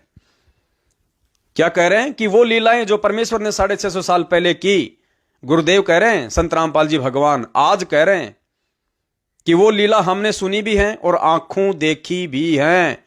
तो पुण्यात्माओं, सुनना तो हो सकता है, क्योंकि आज हम भी सुन रहे हैं वो लीलाएं, लेकिन आज आप और हमने देखी नहीं है। 650 साल पहले की घटनाएं हमने नहीं देखी। आज वर्तमान में कोई ये कहे कि वो लीला हमने सुनी भी है और देखी भी है, तो पुण्यात्माओं देखने वाला कौन हो सकता है? जो आज खुद कह रहा है कि हमने वो लीला सुनी भी है और देखी भी है, तो देखने वाला कौन हो सकता? जीव नहीं हो सकता। क्या आपको दिखाई दे रही हैं वो लीलाएं? क्या आप उनको देख सकते हैं आज? उसको तो वही देख सकता है जिसके पास में दिव्य दृष्टि हो। जैसे तुलसीदास जी को दिव्य दृष्टि दी थी काल भगवान ने, और गरीबदास जी महाराज जी जो कि खुद परमात्मा था लेकिन एक भगत का रोल कर रहे थे और कह रहे हैं कि मुझे उस परमेश्वर ने दिव्य दृष्टि दी अनंत काल पीछे की और अनंत काल आगे तक की देखने की। तो कौन कह सकता है ये बात कि वो लीला हमने सुनी भी है और आंखों देखी भी है? तो अगर गुरुदेव ये बात कह रहे हैं कि हमने आंखों देखी भी है, तो पुण्यात्माओं संत रामपाल जी भगवान कौन है? ये पूर्ण परमात्मा है। ये आगे से लेके पीछे तक का, आदि से लेके अंत तक का, कि सतगुरु पूर्ण ब्रह्म है, सतगुरु आप अलेख, सतगुरु रमता राम है, यामे मीन नामेक। पुण्यात्माओं पहचानने में आसानी होगी। सुनिए परमपिता परमेश्वर जी के मुख कमल से। अब परमात्मा कबीर जी का भेद है वेदों में, वो क्या करता है? जैसा कि अभी गरीबदास साहिब जी ने अपने भगवान कबीर जी के बारे में बताया कि सतगुरु जो चाहे सो करही, जो चाहे सो करही, 14 कोट दूत जम डरही, ऊत भूत जम त्रास निवारे, और चित्रगुप्त के इस काल धर्मराज के कागज फाड़े। अब जैसा आपने सुना कि कबीर परमेश्वर ने, एक कमाल नाम का लड़का मुर्दा था, दरिया में बहता हुआ जा रहा था। शेख तकी जो सिकंदर लोधी राजा दिल्ली के बादशाह का धार्मिक गुरु था, उसकी फड़क निकालने के लिए, उसका भ्रम निवारण करने के लिए परमेश्वर ने एक मुर्दा, जो कि परिवार के लोगों ने उसको मरने के उपरांत जल प्रवाह कर दिया था, और वो वहां से कम 150 किलोमीटर चल के दरिया में, अब ध्यान से सुनना आगे, उसको जीवित किया। धर्मराज के दरबार से छुड़वा लाए वो परमात्मा। ऐसे ही एक शेख तकी जो धार्मिक पीर था सिकंदर लोधी राजा का, उसने आखिर में ये शर्त रख दी कि मैं कबीर को अल्लाह जब मानूंगा, तब मानूंगा जब ये मेरी लड़की को जीवित कर दे जो कब्र में दबा रखी है। मृत्यु हो चुकी थी 12-13 वर्ष की कन्या की, और वो एक कब्र में दबा रखी थी। महीना सारा हो गया था, महीना 20 दिन हो गए थे। तब परमेश्वर ने कई हजार व्यक्तियों के सामने, राजा सिकंदर लोधी के सामने और पीर के सामने कब्र फड़वा के और कहा था, हे जीवात्मा जहां भी है, कबीर हुक्म से वापस आ, इस शरीर में प्रवेश कर बेटी बाहर आ। तुरंत ही वो लड़की जीवित होकर के परमात्मा के चरणों में दंडवत प्रणाम किया। बोलो सतगुरुदेव। तो ये तो परमात्मा की लीला प्रत्यक्ष, गुरुदेव सुनना, ये तो परमात्मा की लीला प्रत्यक्ष हमने सुनी और देखी है। अब वेद गवाही दे रहे हैं इसकी। एक बार फिर से सुनना परमपिता परमेश्वर जी के मुख कमल से। सतगुरु रामपाल जी भगवान कह रहे हैं कि ये कबीर परमेश्वर जी की लीला तो हमने सुनी है और आंखों देखी है। अगर आज गुरुदेव ये बात कह रहे हैं कि हमने आंखों देखी है, तो सांसारिक दृष्टि से तो गुरुदेव 8 सितंबर 1951 को प्रकट हुए हैं, जबकि ये तो 650 साल पहले की घटना है। तो आज आंखों से कौन देख सकता है? आज भी आंखों से वही देख सकता है जिसने स्वयं वो लीलाएं की थी, जिसने स्वयं कमाल और कमाली को जीवित किया था। सुनिए। तो ये तो परमात्मा की लीला प्रत्यक्ष हमने सुनी और देखी है। अब वेद गवाही दे रहे हैं इसकी। तो पुण्यात्माओं, सत्संगों में ही परमात्मा ने अपने परमेश्वर होने के विषय में सारे गूढ़ रहस्य छुपा रखे हैं। अब जरूरत है कि उनको समझने की, और सतगुरुदेव जी के सत्संगों के जो रहस्य हैं, जो सार है, पुण्यात्मा यह तब तक नहीं समझ में आ सकता चाहे कोई कितना ही कानों में लीड लगा के रात दिन सत्संग सुनता रहे, जब तक कि वो आत्मा अपने गुरु भगवान को परमात्मा के रूप में स्वीकार नहीं करती है, तब तक उसको ये सारी चीजें समझ में नहीं आ सकती हैं। इसीलिए परमपिता परमेश्वर ने दया की, हम सभी सत्सेवक भाई बहन साध संगति के माध्यम से अपने गुरुदेव को हृदय से परमेश्वर के रूप में स्वीकार करते हुए और प्रतिवर्ष 8 सितंबर के दिन उनका प्रकट दिवस मनाते हुए, और घर घर में परमपिता परमेश्वर सतगुरु रामपाल जी भगवान को जिस भी भगत भाई बहन की आर्थिक स्थिति है, उसकी श्रद्धा है, हलवा राम का, मिर्च रोटी का, साग सब्जी का, या प्रतिदिन जो आहार बनता है, हम महीने में एक बार, महीने में 2 बार या हर सप्ताह जो 40 मिनट की आरती है या 42 मिनट की आरती है, भोग की आरती, मोको कहाँ ढूंढे रे बंदे मैं तो तेरे पास में, हम परमेश्वर को उस आरती के साथ भोग लगाएं। भोग लगाने से ये सिद्ध होता है, ये प्रतीत होता है, परमात्मा ये सुनिश्चित कर लेता है कि जो आत्मा मुझे भगवान मान के और मुझे भोग लगा रही है, वो मुझे हृदय से भगवान के रूप में, परमात्मा के रूप में स्वीकार कर चुकी है। क्योंकि अभी तक हम केवल दाढ़ी मूंछ वाली फोटो को ही परमात्मा मान रहे थे। जो कबीर जी की दाढ़ी मूंछ वाली एक फोटो हमारे सामने रखी जाती थी, अब गुरुदेव ने तो इस दुनिया को आप और हम सभी भक्तों से ये नीचे के देवी देवताओं की साधना छुड़वाने के लिए, जो कि मोक्षदायक नहीं है, ये साधना छुड़वाने के लिए कि भाई ये पूर्ण परमात्मा नहीं है, ये पूर्ण पुरुष नहीं है। पूर्ण परमात्मा तो कबीर देव है, जिसका वेदों में, गीता में, हर जगह उस परमेश्वर ने जिक्र किया और वेदों में उस परमात्मा की कूट कूट के महिमा लिखी हुई है। परमेश्वर ने उनका नाम तक हमें दिखाया। तो दाढ़ी मूंछ वाली फोटो को सामने रखना सतगुरु रामपाल जी भगवान के लिए जरूरी था, क्योंकि यदि वे ये बात कह रहे हैं कि ये देवी देवता ब्रह्मा विष्णु महेश, ये दुर्गा काल महाकाल, ये पूर्ण परमात्मा नहीं है, पूर्ण परमात्मा तो कबीर जी हैं, तो फिर हम लोग ये सोचेंगे कि वो कबीर है कौन, वो कैसा है, कहां था, कब आया था। इसके लिए परमात्मा ने ये दाढ़ी मूंछ वाली फोटो का सहारा लिया कि भाई ये है वो कबीर, ऐसा है वो कबीर। जबकि उसके बाद सतगुरु रामपाल जी भगवान ने अपने अनेक सत्संगों में बार बार, दास आपको सुना भी चुका है, परमात्मा खुद ही उस फोटो को रिजेक्ट करते हैं, ये कहते हुए कि जो चित्र आप देख रहे हैं ये चित्र प्रभु का नहीं है, अर्थात ये कबीर परमात्मा का चित्र नहीं है। वो तो ना जाने कितने ही रूपों में आ जाते हैं। थोड़ा थोड़ा सुन लीजिए एक बार, ताकि आत्मा को दृढ़ आएगी।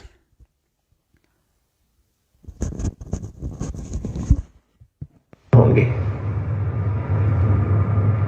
अपने आत्माओं, अब तो ये दास बैठा है, यदि यहां परमात्मा इसी मानव शरीर तो है ही उनका, क्योंकि बनारस में 120 वर्ष रहे, और अब भी वो आ जाते। जो हम चित्र देखते हैं प्रभु का, ऐसा चित्र नहीं है। वो तो ना जाने कितने स्वरूप है उस मालिक के, वो किसी भी रूप में आकर के अपना ज्ञान बताता है, अपनी प्यारी आत्माओं को अपने चरणों में लगा के भक्ति करवा के सतलोक ले जाता है।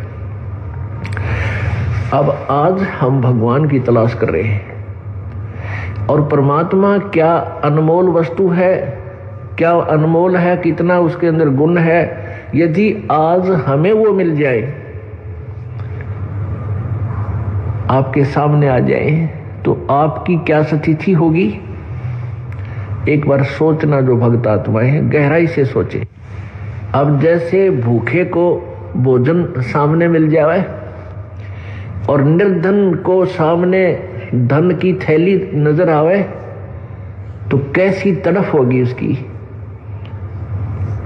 प्यासे को पानी मिल जावे तो कैसी श्रद्धा करेगा, टूट कर पड़ेगा उसके ऊपर। धन है तो ठाकर सीने का यूं देख कर भाग लेगा, छुपा दूं कि तो इसने कोई देख ना ले।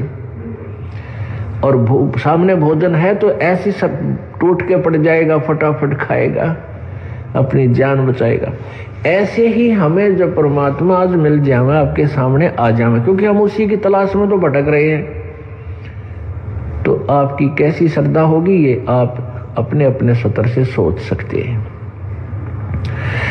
अब वो भगवान यहां आ जाए, अरदास के स्थान पर बैठकर सत्संग करने लग जाए, क्योंकि ज्ञान तो देना ही पड़ेगा।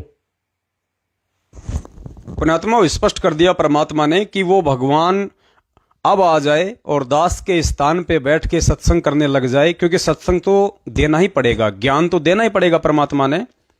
तो आ जाए और इस दास के रूप में आ जाए, क्योंकि ज्ञान तो देना ही पड़ेगा, तो परमात्मा तो आएगा इसका मतलब, और किसी न किसी रूप में आएगा। अब निष्कर्ष ये निकालना है कि वो परमात्मा सतगुरु रामपाल जी भगवान के रूप में ही आए हुए हैं। अब इतना हमें गुरुदेव समझाने का प्रयास कर रहे हैं, बस इतना सा फर्क है कि परमात्मा खुद नहीं कह रहे कि मैं ही हूं वो कबीर परमात्मा। इस बात को समझाने के लिए ही हमारे दिलो दिमाग में दृढ़ निश्चय पैदा करने के लिए ही कि वो कबीर परमात्मा मैं खुद हूं। ये अनमोल तत्व ज्ञान युक्त सत्संग पिछले 27 वर्षों से परमात्मा कर रहे हैं। इतना संघर्ष परमार्थ के लिए निस्वार्थ भाव से, इतना बड़ा संघर्ष दुनिया में और कोई नहीं कर सकता सिवाय उस कबीर परमेश्वर के।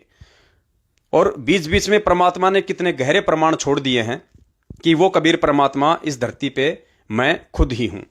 दूसरा, जो दाढ़ी मूछ वाली फोटो है वो खुद कबीर परमेश्वर की नहीं है, वो तो केवल एक बनावटी है, एक इमेजिन है, एक सपोजिशन है।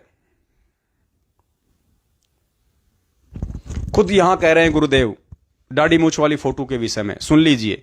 उसके बाद आपको यकीन हो जाना चाहिए कि दाढ़ी मूछ वाली फोटो का प्रयोग केवल परमात्मा ने इसलिए किया ताकि हमें ये पक्का हो सके कि कोई कबीर भगवान है, जिसके विषय में संत रामपाल जी महाराज जी बार बार वेदों में दिखाते हैं, गीता जी में पढ़ाते हैं। तो कौन है वो कबीर परमात्मा, कैसा है? तो गुरुदेव ने दाढ़ी मूछ वाली फोटो का सहारा लिया। अगर वो दाढ़ी मूछ वाली फोटो दिखा के ना कहें कि ये कबीर है, तो हम ब्रह्मा विष्णु महेश को, देवी देवताओं को जिंदगी में नहीं छोड़ सकते। हम ये कहेंगे कि जिसकी फोटो ही नहीं है, हम कैसे मान ले कि वो भगवान है? इसलिए हमसे नीचे की साधना छुड़वाने के लिए सतगुरु रामपाल जी भगवान ने उस दाढ़ी मूछ वाली फोटो का सहारा लिया। और उसके बाद परमात्मा ने सत्संगों में बीच बीच में खुद ही दाढ़ी मूछ वाली फोटो को रिजेक्ट कर दिया, ये कहकर कि ये तो इमेजिन है, ये जो फोटो जो तुम देख रहे हो ये इमेजिन है, सपोजिशन है, ये तो हाथ से बनाया हुआ है। और फिर परमात्मा कह रहे हैं कि 650 साल पहले वो परमात्मा जिस रूप में आए वो तो तुमने देखा नहीं। गुरुदेव कह रहे हैं सत्संग में कि 650 साल पहले वो परमात्मा जिस रूप में आए थे वो तो तुमने देखा नहीं आज वालों ने। तो हमने देखा क्यों नहीं? जब गुरु जी खुद कह रहे हैं और अपने ऊपर फोटो लगा रहे हैं, गुरु गोविंद वाली फोटो में ऊपर वो दाढ़ी मूछ वाली फोटो लगा रखी है, बार बार कहते हैं कि ये कबीर जी हैं, ये कबीर जी हैं। और यहां गुरु जी कह रहे हैं कि 650 साल पहले परमात्मा जिस रूप में आए थे वो तो तुमने देखा नहीं। तो फिर अगर हमने नहीं देखा तो फिर ये दाढ़ी मूछ वाली फोटो कौन है? फिर ये किसकी फोटो है? तो पुण्यात्मा ये संकेत हैं जो हमें समझने पड़ेंगे। और फिर गुरुदेव कह रहे हैं कि आज अगर वो आ जाए तो तुम उसको मानो नहीं, तो बताओ फिर बात कैसे बनेगी? अर्थात आज वो खुद वो कबीर परमात्मा संत रामपाल जी भगवान के रूप में धरती पे प्रकट है। तो दो कंसेप्ट परमात्मा ने इसमें किए हैं क्लियर। सबसे पहला तो ये कि जो फोटो हम मानते हैं कि ये कबीर भगवान की है, दाढ़ी मूछ वाली, परमात्मा ने खुद इस फोटो को रिजेक्ट कर दिया है। और परमात्मा ने संकेत दे दिया कि जून के महीने में जो इसको भगवान मान के और इसका प्रकट दिवस मनाएगा वो मेरा भगत नहीं है। और दूसरा परमात्मा ने ये क्लियर कर दिया कि 650 साल पहले जब परमात्मा जिस रूप में आए थे वो तुमने देखा नहीं। तो फिर ये फोटो स्वतः ही रिजेक्ट हो जाती है दाढ़ी मूछ वाली। सुनिए। यदि इस दास के स्थान पर आज कबीर परमेश्वर भी आ जाते, क्योंकि जिस समय कबीर परमेश्वर जिस रूप में आए थे वो तो तुमने देखा नहीं, वर्तमान वाला ने। और वो परमात्मा किस रूप में आए थे, ये तो जो हमने चित्र बना है तो हमारा एक अपना इमेजन है, अपना सपोजिशन है, अपना माना हुआ बनाया है। लेकिन वो परमात्मा अब आ जाए तो जिस रूप में वो पहले आया था वो तो तुमने देखा नहीं, और ईब जिस मारा उसने तो मानो को नहीं। जिस रूप में परमात्मा 650 साल पहले आए थे वो तो तुमने देखा नहीं, और आज जिस रूप में आ जाए उसको तुम मानो नहीं, तो पुण्यात्मा फिर मोक्ष होगा कहां से? तो इन सारे सत्संगों का निष्कर्ष निकाल के हमने इस मोड़ पे पहुंच जाना चाहिए कि धरती पर 8 सितंबर 1951 से खुद वो कबीर परमात्मा सशरीर प्रकट है, अतिथि रूप में प्रकट है और संत रामपाल जी भगवान के रूप में प्रकट है। एक और प्रमाण इसके अलावा, उस प्रमाण को जानने से पहले बहुत ही अहम प्रमाण है, उसको भी नकारा नहीं जा सकता, चाहे कोई कितनी ही कोशिश कर ले, भगवान तो भगवान रहेगा। 8 सितंबर को आया है तो 8 सितंबर से ही भगवान रहेगा। लेकिन उससे पहले हम बंदी छोड़ की महिमा का एक शब्द उच्चारित करेंगे। आप जितने भी भगत भाई बहन लाइव देख रहे हैं, सहपरिवार हैं, अकेले हैं, आप भी परमेश्वर की महिमा का गुणगान करें जहां भी आप हैं। सतसंग मोक्ष की दारा, कोई समझ राम का प्यार। सतसंग मोक्ष की दारा, कोई समझ राम का। सतसंग मोक्ष की धारा कोई समझ राम। सतसंग समझी मीराबाई करी सतनाम की कमाई। सतसंग समझी मीराबाई करी सतनाम की।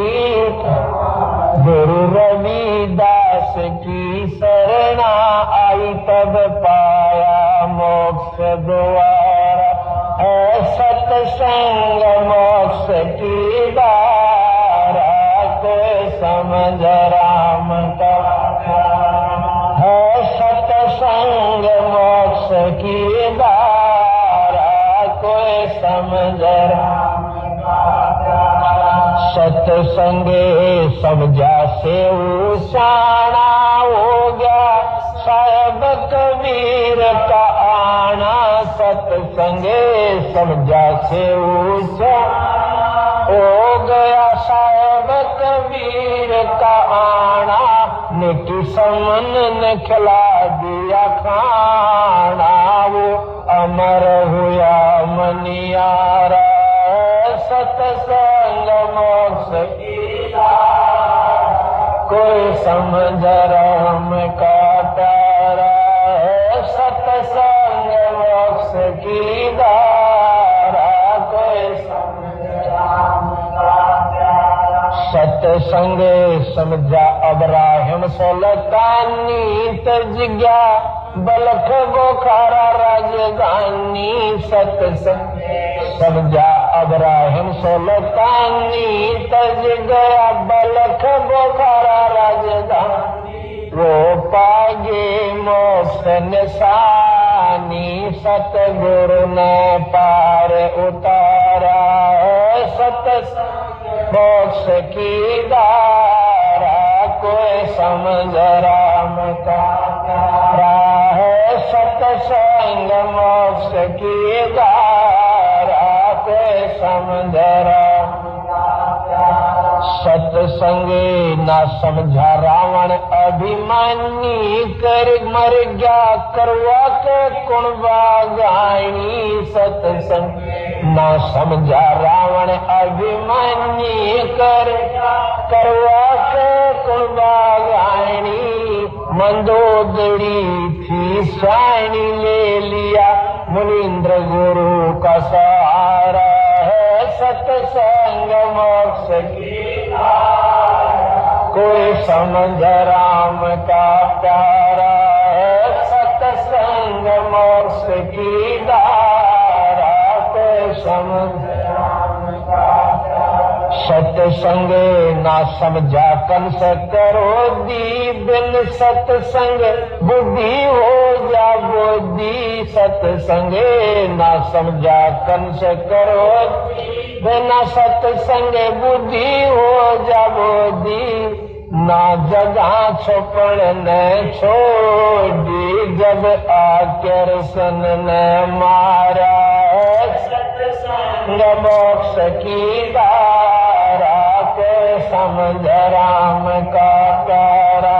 है सतसंग मोक्ष की धारा कोई समझ राम का प्यारा। सतसंग ना समझा हरना कुछ अन्यायी राम के जनते रड़ लगाई। सतसंग ना हरना कुछ अन्यायी राम के जन से रड़ जगाई। बिन सतसंग छाती तोड़वाई हरि ने धरा रूप जगत से न्यारा। है सतसंग मोक्ष की धारा कोई समझ राम का प्यारा। है सतसंग मोक्ष की धारा कोई समझ राम का प्यारा। सतसंग समझा नानक देव कीनी गुरु चरणा की सेव। सतसंग समझा नानक देव गुरु चरणा की सेव। तार दिया लोक लाज का ले किया साहेब कबीर गुरु प्यारा, सत्संग मोक्ष की धारा, कोई समझ राम का प्यारा है, सत्संग मोक्ष की धारा, कोई समझ राम का प्यारा। सत्संगे समझा ज्ञानी मोरे दवज संग में, लड़का कमर बैज सत्संगे समझा ज्ञानी मोर संग में, लड़का कमर बैज रानी ने पूरा किया फर्ज धरा, बेटे के सर आ रहा है सत्संग मोक्ष की धारा, कोई समझ राम का प्यारा है, सत्संग मोक्ष की समझ राम का। सत्संगे समझी भैन कमाली कर्मा, बाई जाटड़ी लाली, सत्संगे समझी भैन कमाली कर्मा, बाई जाटड़ी लाली, वह सबड़ी गई ना खाली, मिल रामचंद्र अवतारा है, सत्संग मोक्ष की समझ राम का प्यारा है, सत्संग मोक्ष की धारा, कोई समझ राम का प्यारा। सत्संग समझा माँ से बाल भरू, मिल गए नारद मुनि से गुरु, सत्संग समझा माँ से बाल धरू, मिल नारद मुनि से गुरु, अब जीऊं चाहे मरो, ऋषि जी न उल्टा कदम हटा रहा है, सत्संग मोक्ष की धारा, तो समझ राम का प्यारा है, सत्संग मोक्ष की धारा, तो समझ राम का प्यारा। सत्संग समझा धना जाट, जिसने बीज दिया था बाट, सत्संग समझा धना जाट, जिसने बीज दिया था, नगाली नाम देव ने घाट, बना विठल सर्जन आ रहा है, सत्संग मोक्ष की धारा, को समझ राम का प्यारा है, सत्संग मोक्ष की धारा, को समझ राम का प्यारा। सत्संगे समझा शेख फरीद नंदा नाई और वजीद, सत्संग समझा शेख फरीद नंदा नाई और वजीद, लगी मंसूर की सीध, वो अनल हक पुकारा है, सत्संग मोक्ष की धारा, तो समझ राम का प्यारा है, सत्संग मोक्ष की धारा, तो समझ राम का प्यारा। सत्संग समझा भवन वजीर, ले गया घोड़े सजा शरीर, सत्संग समझा भवन वजीर, ले गया घोड़े सजा शरीर, उनका होया भजन में सीर, जिनका नाम भरोसा बारा है, सत्संग मोक्ष की धारा, कोई समझ राम का प्यारा है, सत्संग मोक्ष की धारा, कोई समझ राम का प्यारा। सत्संग समझा दास मलूक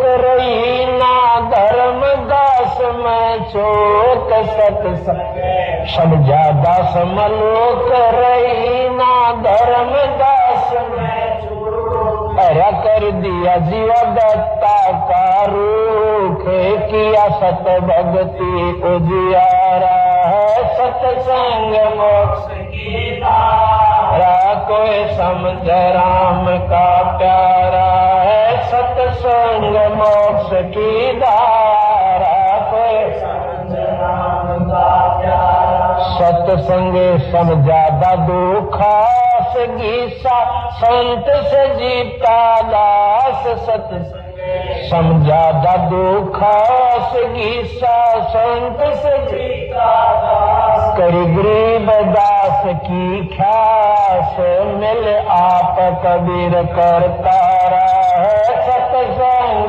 मोक्ष की कोई समझ राम का तारा है सत्संग मोक्ष की धारा कोई समझ राम सत्संग मोक्ष की धारा कोई समझ राम का तारा है सत्संग मोक्ष की धारा कोई समझ राम का प्यार सत्संग।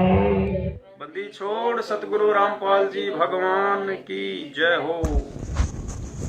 सत्साई पुण्यात्माओं, दया परमपिता परमेश्वर जी की। और अब आगे दूसरा जो प्रमाण है, जो बिल्कुल अकाट्य है, जिसे कोई काट नहीं सकता है, और उसको हमने समझने की आवश्यकता है, क्योंकि भेद परमेश्वर ने बीच बीच में सारे छोड़ रखे हैं अपने बच्चों के लिए। एक साथ संगति का टुकड़ा परमात्मा ने आप और हम सत्सेवकों को कलयुग की बिचली पीढ़ी में डालना था। इसलिए जिस समय परमेश्वर ने वो अनमोल सत्संग किए, तो परमेश्वर ने कुछ चीज़ें आप और हम सत्सेवकों के लिए छोड़ दी थी, ताकि हम समय आने पे परमेश्वर की महिमा का गुणगान कर सकें और अपने तमाम भगत भाई बहनों के साथ बैठ के लाइव साथ संगति कर सकें। और गुरु ही परमात्मा है, और 8 सितंबर 1951 के दिन अतिथि रूप में प्रकट हो चुके हैं। इस बात को हम अपनी आत्मा से और अपने दिल से स्वीकार कर लें, क्योंकि ये प्रेजेंट गुरु है, वर्तमान गुरु है, और वर्तमान गुरु को यदि हमने परमेश्वर के रूप में स्वीकार नहीं किया तो पुण्यात्माओं मोक्ष होना असंभव है।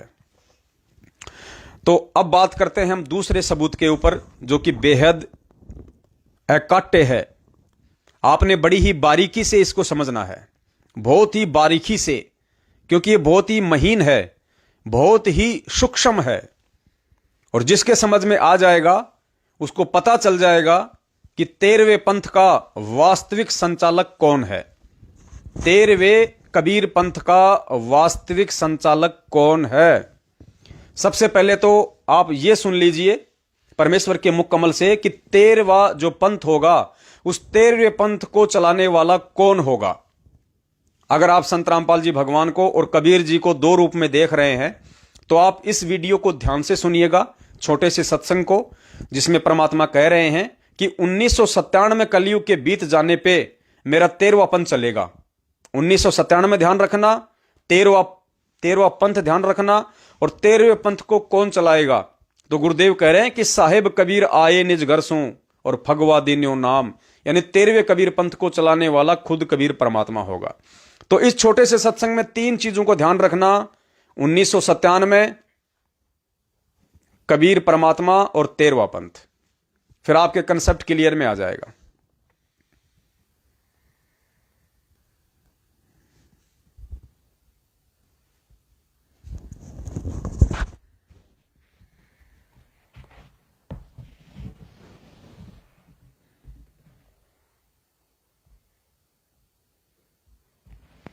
तब चल है पंथ निशान, मेरा वास्तविक यथार्थ मेरा पंथ 5505 कलयुग बीतने के बाद स्टार्ट होगा। 5500 बीते चल है पंथ निशान, और घर घर सत शब्द जो फैले, ओए होए, घर घर सत शब्द सतनाम, घर घर सत शब्द जो फैले, सतयुग बरते आन, सतयुग जैसा व्यवहार हो जाएगा, सतयुग बरते आन। और साहेब कबीर आए निज घर सो, और फगुआ दीनो नाम, निर्गुण भक्ति रूप कलयुग में, और वेद मर्म नहीं जान। स्पष्ट कर दिया है, देखिएगा कि घर घर सब सत शब्द जो फैले, सतयुग बरते आन, और कौन होगा जो 13वां पंथ चलाएगा? साहेब कबीर आए निज घर से, भगवा दीनो नाम, ऐसा नाम दे दिया जिससे बसंत जैसा सुख होगा।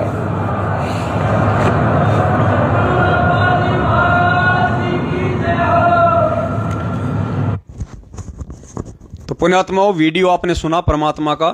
3 चीजें आपने इसमें ध्यान रखनी है।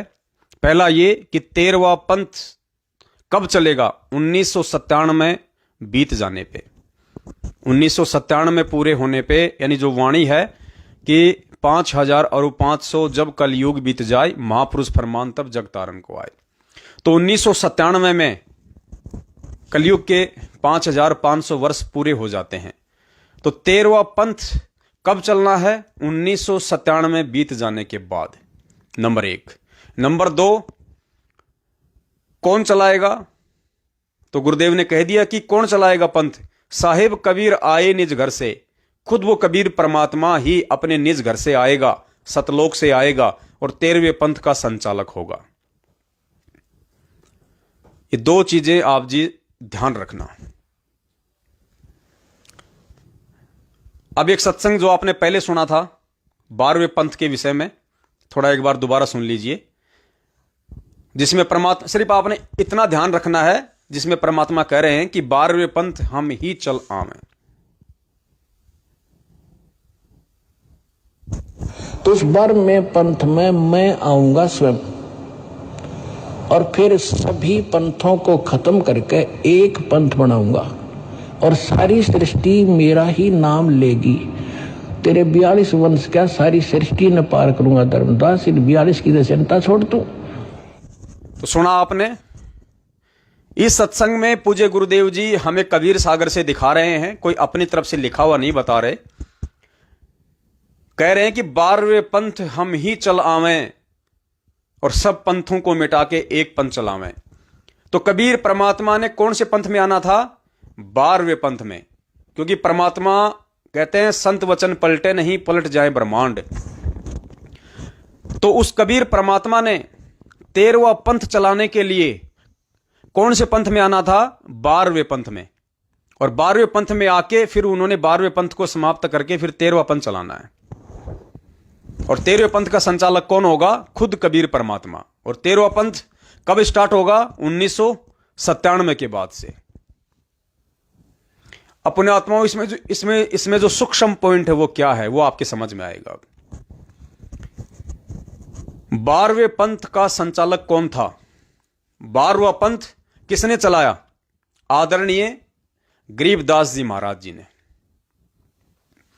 और उस पंथ में आगे चल के कौन आएगा? खुद वो कबीर परमात्मा, कि 12वें पंथ में हम ही चलावें, सब पंथों को मिटा के एक पंथ चलावें। तो 12वां पंथ चलाया गरीबदास जी महाराज जी ने। और 12वें पंथ का अंतिम संचालक कौन था? 12वें पंथ का अंतिम संचालक था स्वामी राम देवानंद जी महाराज, जो कि हमारे दादा गुरुदेव हैं। हमारे दादा गुरुदेव के शरीर छोड़ने के साथ ही 12वां पंथ समाप्त हो जाता है। क्यों? क्योंकि 12वें पंथ में 17 फरवरी 1988 को अपनी वाणी के तहत कि 12वें पंथ में हम ही चलावें, उस कबीर परमेश्वर ने 17 फरवरी 1988 को स्वामी राम देवानंद जी का शिष्य बनके मुंह बोला, 12वें पंथ में प्रवेश किया। तो वाणी को परमात्मा ने सत्य साबित कर दिया कि 12वें पंथ में हम ही चल आवें। तो 17 फरवरी 1988 को संत रामपाल जी भगवान ने 12वें पंथ में लीलामय तरीके से प्रवेश किया। और 12वां पंथ उस दिन समाप्त हो जाता है जिस दिन स्वामी राम देवानंद जी महाराज अपना शरीर छोड़ के सतलोक चले जाते हैं। अब इसमें जो सूक्ष्म पॉइंट है पुण्यात्माओं, बड़ी गहराई से, बड़े ध्यान से समझना। हमारे जो दादा गुरुदेव थे स्वामी राम देवानंद जी महाराज, जिनके शरीर छोड़ने के साथ ही 12वां पंथ भी समाप्त हो जाता है। तो दादा गुरुदेव ने शरीर कब छोड़ा? 26 जनवरी 1997। ये डेट ध्यान रखना पुण्यात्माओं, बहुत इंपॉर्टेंट है। ये परमात्मा को परमात्मा साबित करेगी। संत रामपाल जी भगवान को 8 सितंबर 1951 के दिन पृथ्वी पे अतिथि रूप में प्रकट हुआ साबित करेगी। तो हमारे दादा गुरुदेव स्वामी रामदेवानंद जी महाराज जी ने शरीर छोड़ा 26 जनवरी 1997 और 26 जनवरी 1997 में उनके शरीर छोड़ते ही 12वां पंथ बिल्कुल समाप्त हो जाता है गरीबदास जी महाराज जी का। और फिर अपने गुरुदेव कहते हैं कि मुझे कबीर परमात्मा मिले सतलोक से आके 1997 में। वो डेट क्या है? मार्च 1997। क्या डेट है? मार्च 1997। यानी 26 जनवरी को दादा गुरुदेव ने शरीर छोड़ा, 12वां पंथ समाप्त हुआ और सतगुरु रामपाल जी भगवान जी के अनुसार उनको कबीर परमात्मा सतलोक से आके सह शरीर उनको कब मिले? मार्च 1997 में। तो जनवरी हो गई पहले और मार्च हो गया बाद में, यानी 1.5-2 महीने का फर्क हो गया स्वामी रामदेवानंद जी महाराज जी के शरीर छोड़ने में और सतगुरु रामपाल जी भगवान को कबीर परमात्मा सतलोक से सह शरीर आके मिले मार्च 1997 में। इस प्रोसीजर के बीच में लगभग 1.5-2 महीने का गैप है। बस ये चीज ध्यान रख लो पुण्यात्माओं। अब आगे ध्यान से सुनना।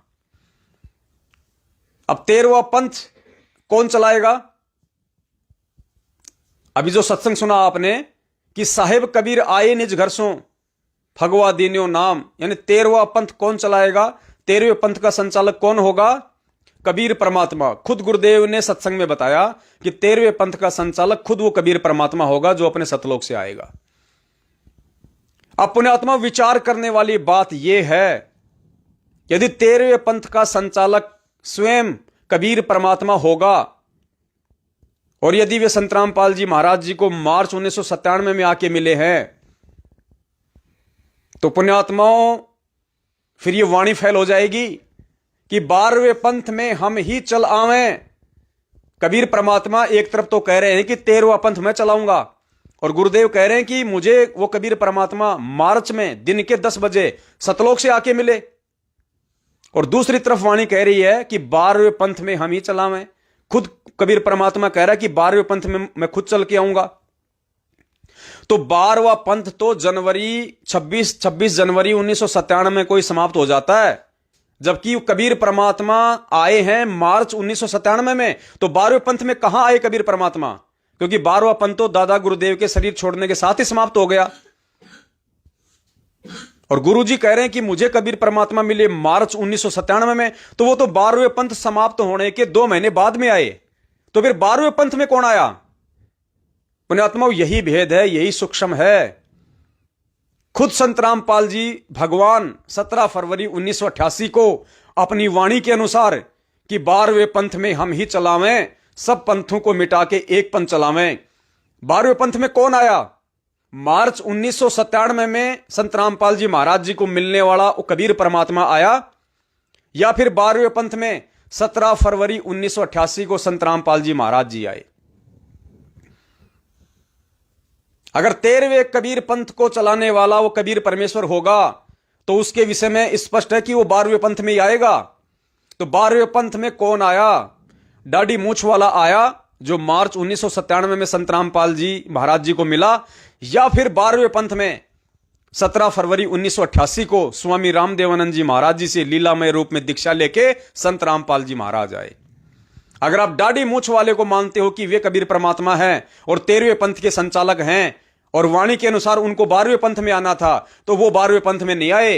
वो तो मार्च 1997 में सतलोक से सीधे संत रामपाल जी महाराज जी को आके मिले। तो वाणी तो फेल हो जाएगी कि 12वें पंथ हम ही चलावें, जबकि 12वां पंथ तो 26 जनवरी 1997 में कोई समाप्त हो गया था। उससे पहले पहले आना था उस कबीर परमात्मा ने 12वें पंथ में, जबकि वे आए मार्च 1997 में 2 महीने बाद।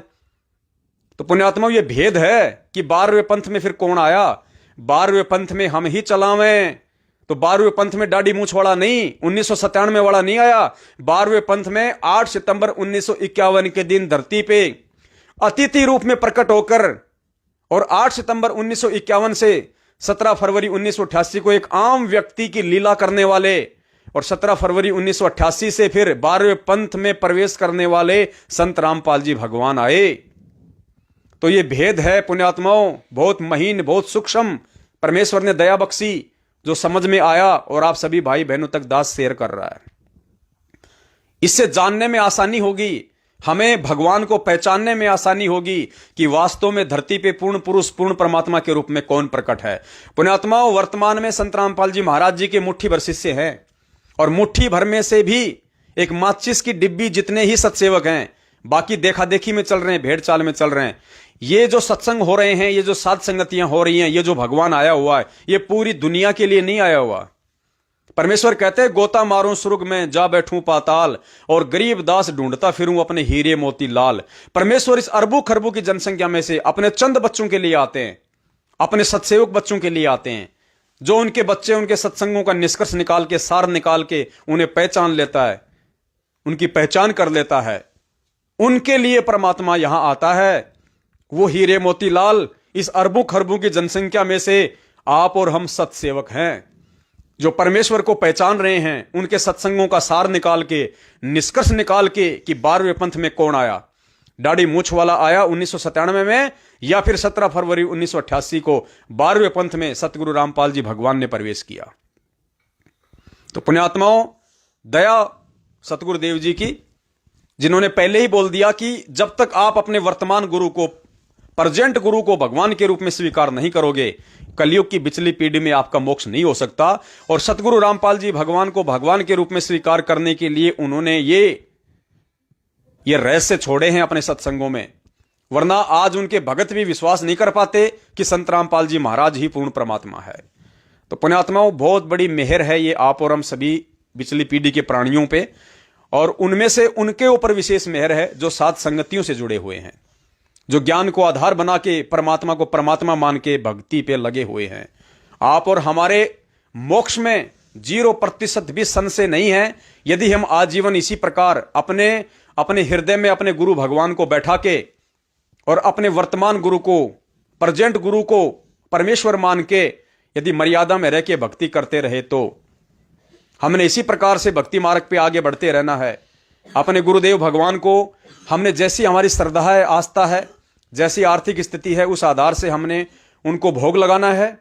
भोग लगाने से ये साबित होगा कि हम अपने गुरु को ही परमात्मा मान रहे हैं, हम गुरु को ही भगवान मान रहे हैं।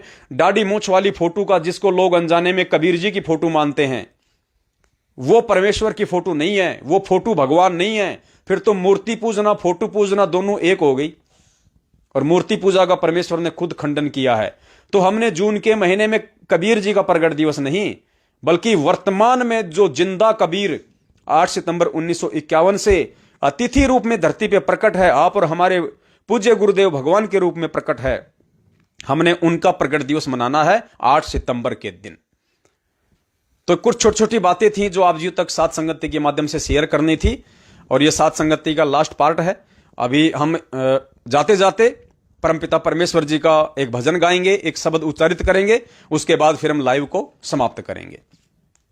तो आप सभी भगत भाई बहन जो लाइव देख रहे हैं, सभी परमेश्वर की महिमा का गुणगान करें, शब्द का उच्चारण करें, साथ साथ पूज्य गुरुदेव जी के।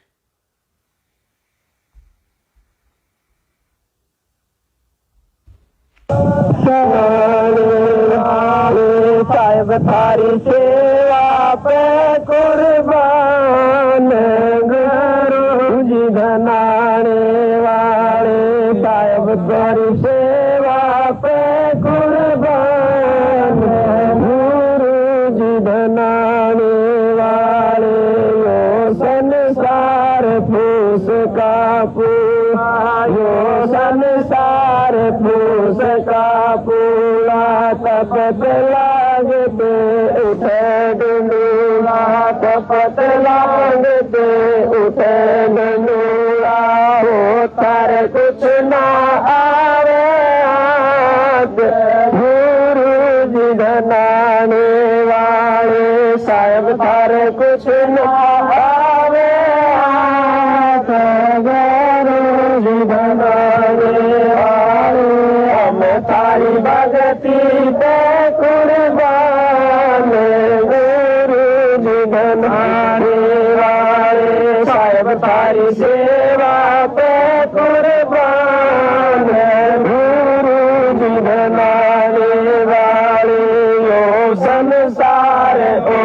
का मोती ओ संसार ओस का मोती हवा चले बुझ जावे ज्योति हवा चले बुझ जावे ज्योति ओ तारा अजर अमर रहदान गुरु जी बनाने वाले साहब तारा अजर अमर रहदान गुरु जी बनाने वाले हम तारी भक्ति पे कुर्बान गुरु जी बनाने वाले साहब तारी सेवा पे कुर्बान गुरु जी बनाने वाले इस उलझन से हमें बचा लो इस उलझन से हमें बचा लो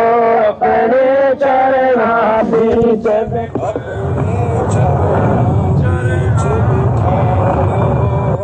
थारा मानोगे एहसान गुरु जी धनाना वाले हम थारी भक्ति पे कुर्बान गुरु जी धनाना वाले साहिब थारी सेवा पे कुर्बान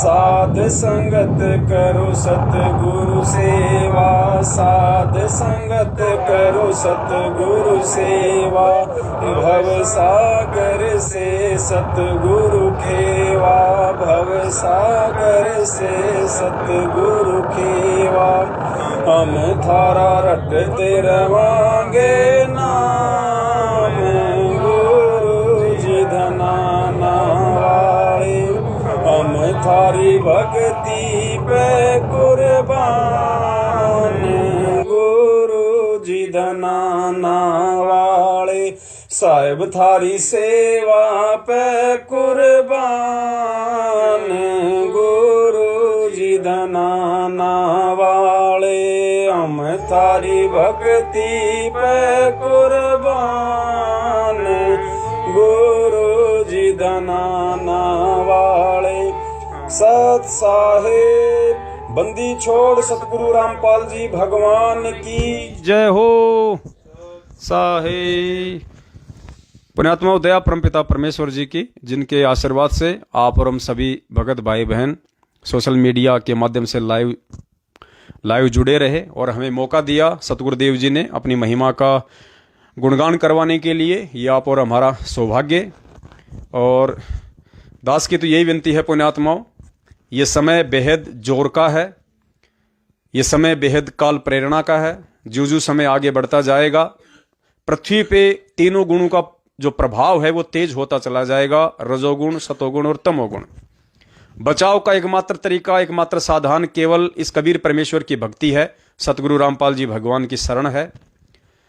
और काल कोशिश करेगा हमारे को तोड़ने की, हमारे को जकोड़ने की, किसी भी तरीके से कुछ भी मन में शंकाएं पैदा करेगा, तरह तरह के अनर्गल विचार लेके आएगा। ये हमारी परीक्षा का समय है। कुछ हमारे कर्म होंगे जो ना समझी के चलते आज हमें दुखी करेंगे, आज हमें परेशान करेंगे। कुछ हमारे पिछले कमजोर भक्ति संस्कार होंगे जिसकी वजह से हमारे सामने बहुत सारी अड़चनें आएंगी। और कुछ वो परमपिता परमेश्वर अपने बच्चों की परीक्षा लेने के लिए भी लीलाएं करता है, जानबूझ के समस्याएं पैदा करता है, परिस्थितियां पैदा करता है। क्योंकि परमात्मा कहते हैं गरीब कच्चा हीरा कृच हो नहीं सहे घनमार, ऐसा ये मन हो रहा लेखा लेकर तार। आज सबके सामने विपरीत परिस्थितियां हैं, चाहे किसी के सामने कोई आर्थिक संकट हो, चाहे किसी के सामने कोई शारीरिक संकट हो, या किसी के सामने कोई पारिवारिक हो, सामाजिक हो, कोई भी परेशानी हो, हर किसी भगत भाई बहन के साथ आपको मिलेगी। और इन परेशानियों में जो टिका रहेगा, जो श्रद्धा भाव के साथ अपने गुरुदेव के चरण कमलों में लगा रहेगा, उसी पुण्यात्मा पे परमात्मा मोक्ष की दया बख्शेंगे। क्योंकि जब तक लोहा आग के अंदर नहीं तपाया जाएगा और ऊपर से उसके चोटें नहीं मारी जाएंगी, तब तक लोहार वो चीज नहीं बना सकता, वो औजार नहीं बना सकता जो औजार वो बनाना चाहता है, जिस औजार की कीमत उसे मार्केट में मिलती है। तो पुण्यात्माओं, आज हम इस भक्ति रूपी भट्ठी के अंदर हैं। आज परमेश्वर हमारे सत्य की परीक्षा ले रहा है, परमेश्वर हमारे विश्वास की परीक्षा ले रहे हैं। परमेश्वर देख रहे हैं कि 27 साल से मैंने इन बच्चों को जो अनमोल सत्संग रूपी घुट्टी पिलाई है, आज उस घुट्टी का कितना असर होगा। कौन अंतिम श्वास तक, चाहे मैं 2 महीने में जेल से बाहर आऊं, चाहे मैं 2 साल में आऊं, चाहे मैं 10 साल में आऊं, अगर मेरी कोई पतिव्रता आत्मा होगी जिसने तन मन धन से मुझे, आत्मा से जिसने मुझे अपना पति परमेश्वर गुरु भगवान स्वीकार कर लिया, उसके लिए तो कोई संशय नहीं है, चाहे परमेश्वर 10 साल में आए, चाहे 20 साल में आए, चाहे कल सुबह आ जाए, चाहे ना आए, वो आत्मा एक विश्वास के साथ अपने गुरु को अपने दिलो दिमाग में, अपने मन मंदिर में परमेश्वर के रूप में स्वीकार करके भक्ति पे लगी रहेगी। उसको पता है कि तेरा भगवान वो समर्थ है जो कहीं भी प्रकट होके तुझे आगे का मंत्र दे देगा, तुझे आगे का नाम दे देगा, तुझे वो शब्द दे देगा, तुझे यहां से पार कर देगा।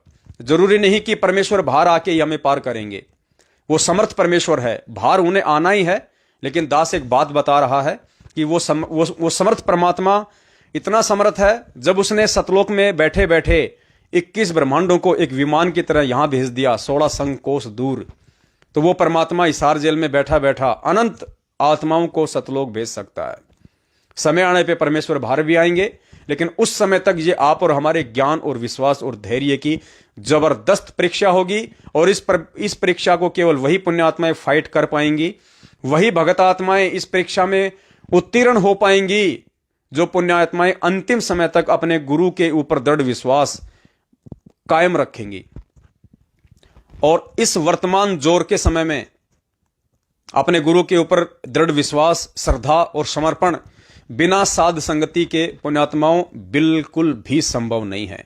जो साध संगतियों से जुड़ चुके हैं उनका सौभाग्य है, जो अभी नहीं जुड़ चुके हैं उनका दुर्भाग्य है। उन्हें जल्दी से जल्दी काल प्रेरित सतलोक आश्रम मैनेजमेंट हरियाणा, जो कि धरती पे जीता जागता काल का एजेंट है, परमेश्वर की पुण्यात्माओं से मर्यादा तोड़वा के उनको काल जाल में फंसाने के लिए आया हुआ है, जिसमें गुरुदेव का पूरा कलयुगी परिवार, बेटा बेटी, भाई बंधु, रिश्तेदार, जवाई, आपके जितने भी कोऑर्डिनेटर, नामदान, संचालक, ये सारे के सारे लोग काल प्रेरित हैं। ये आपसे मर्यादा ही तोड़वाएंगे, आपको भक्ति भाव से नहीं जोड़ सकते।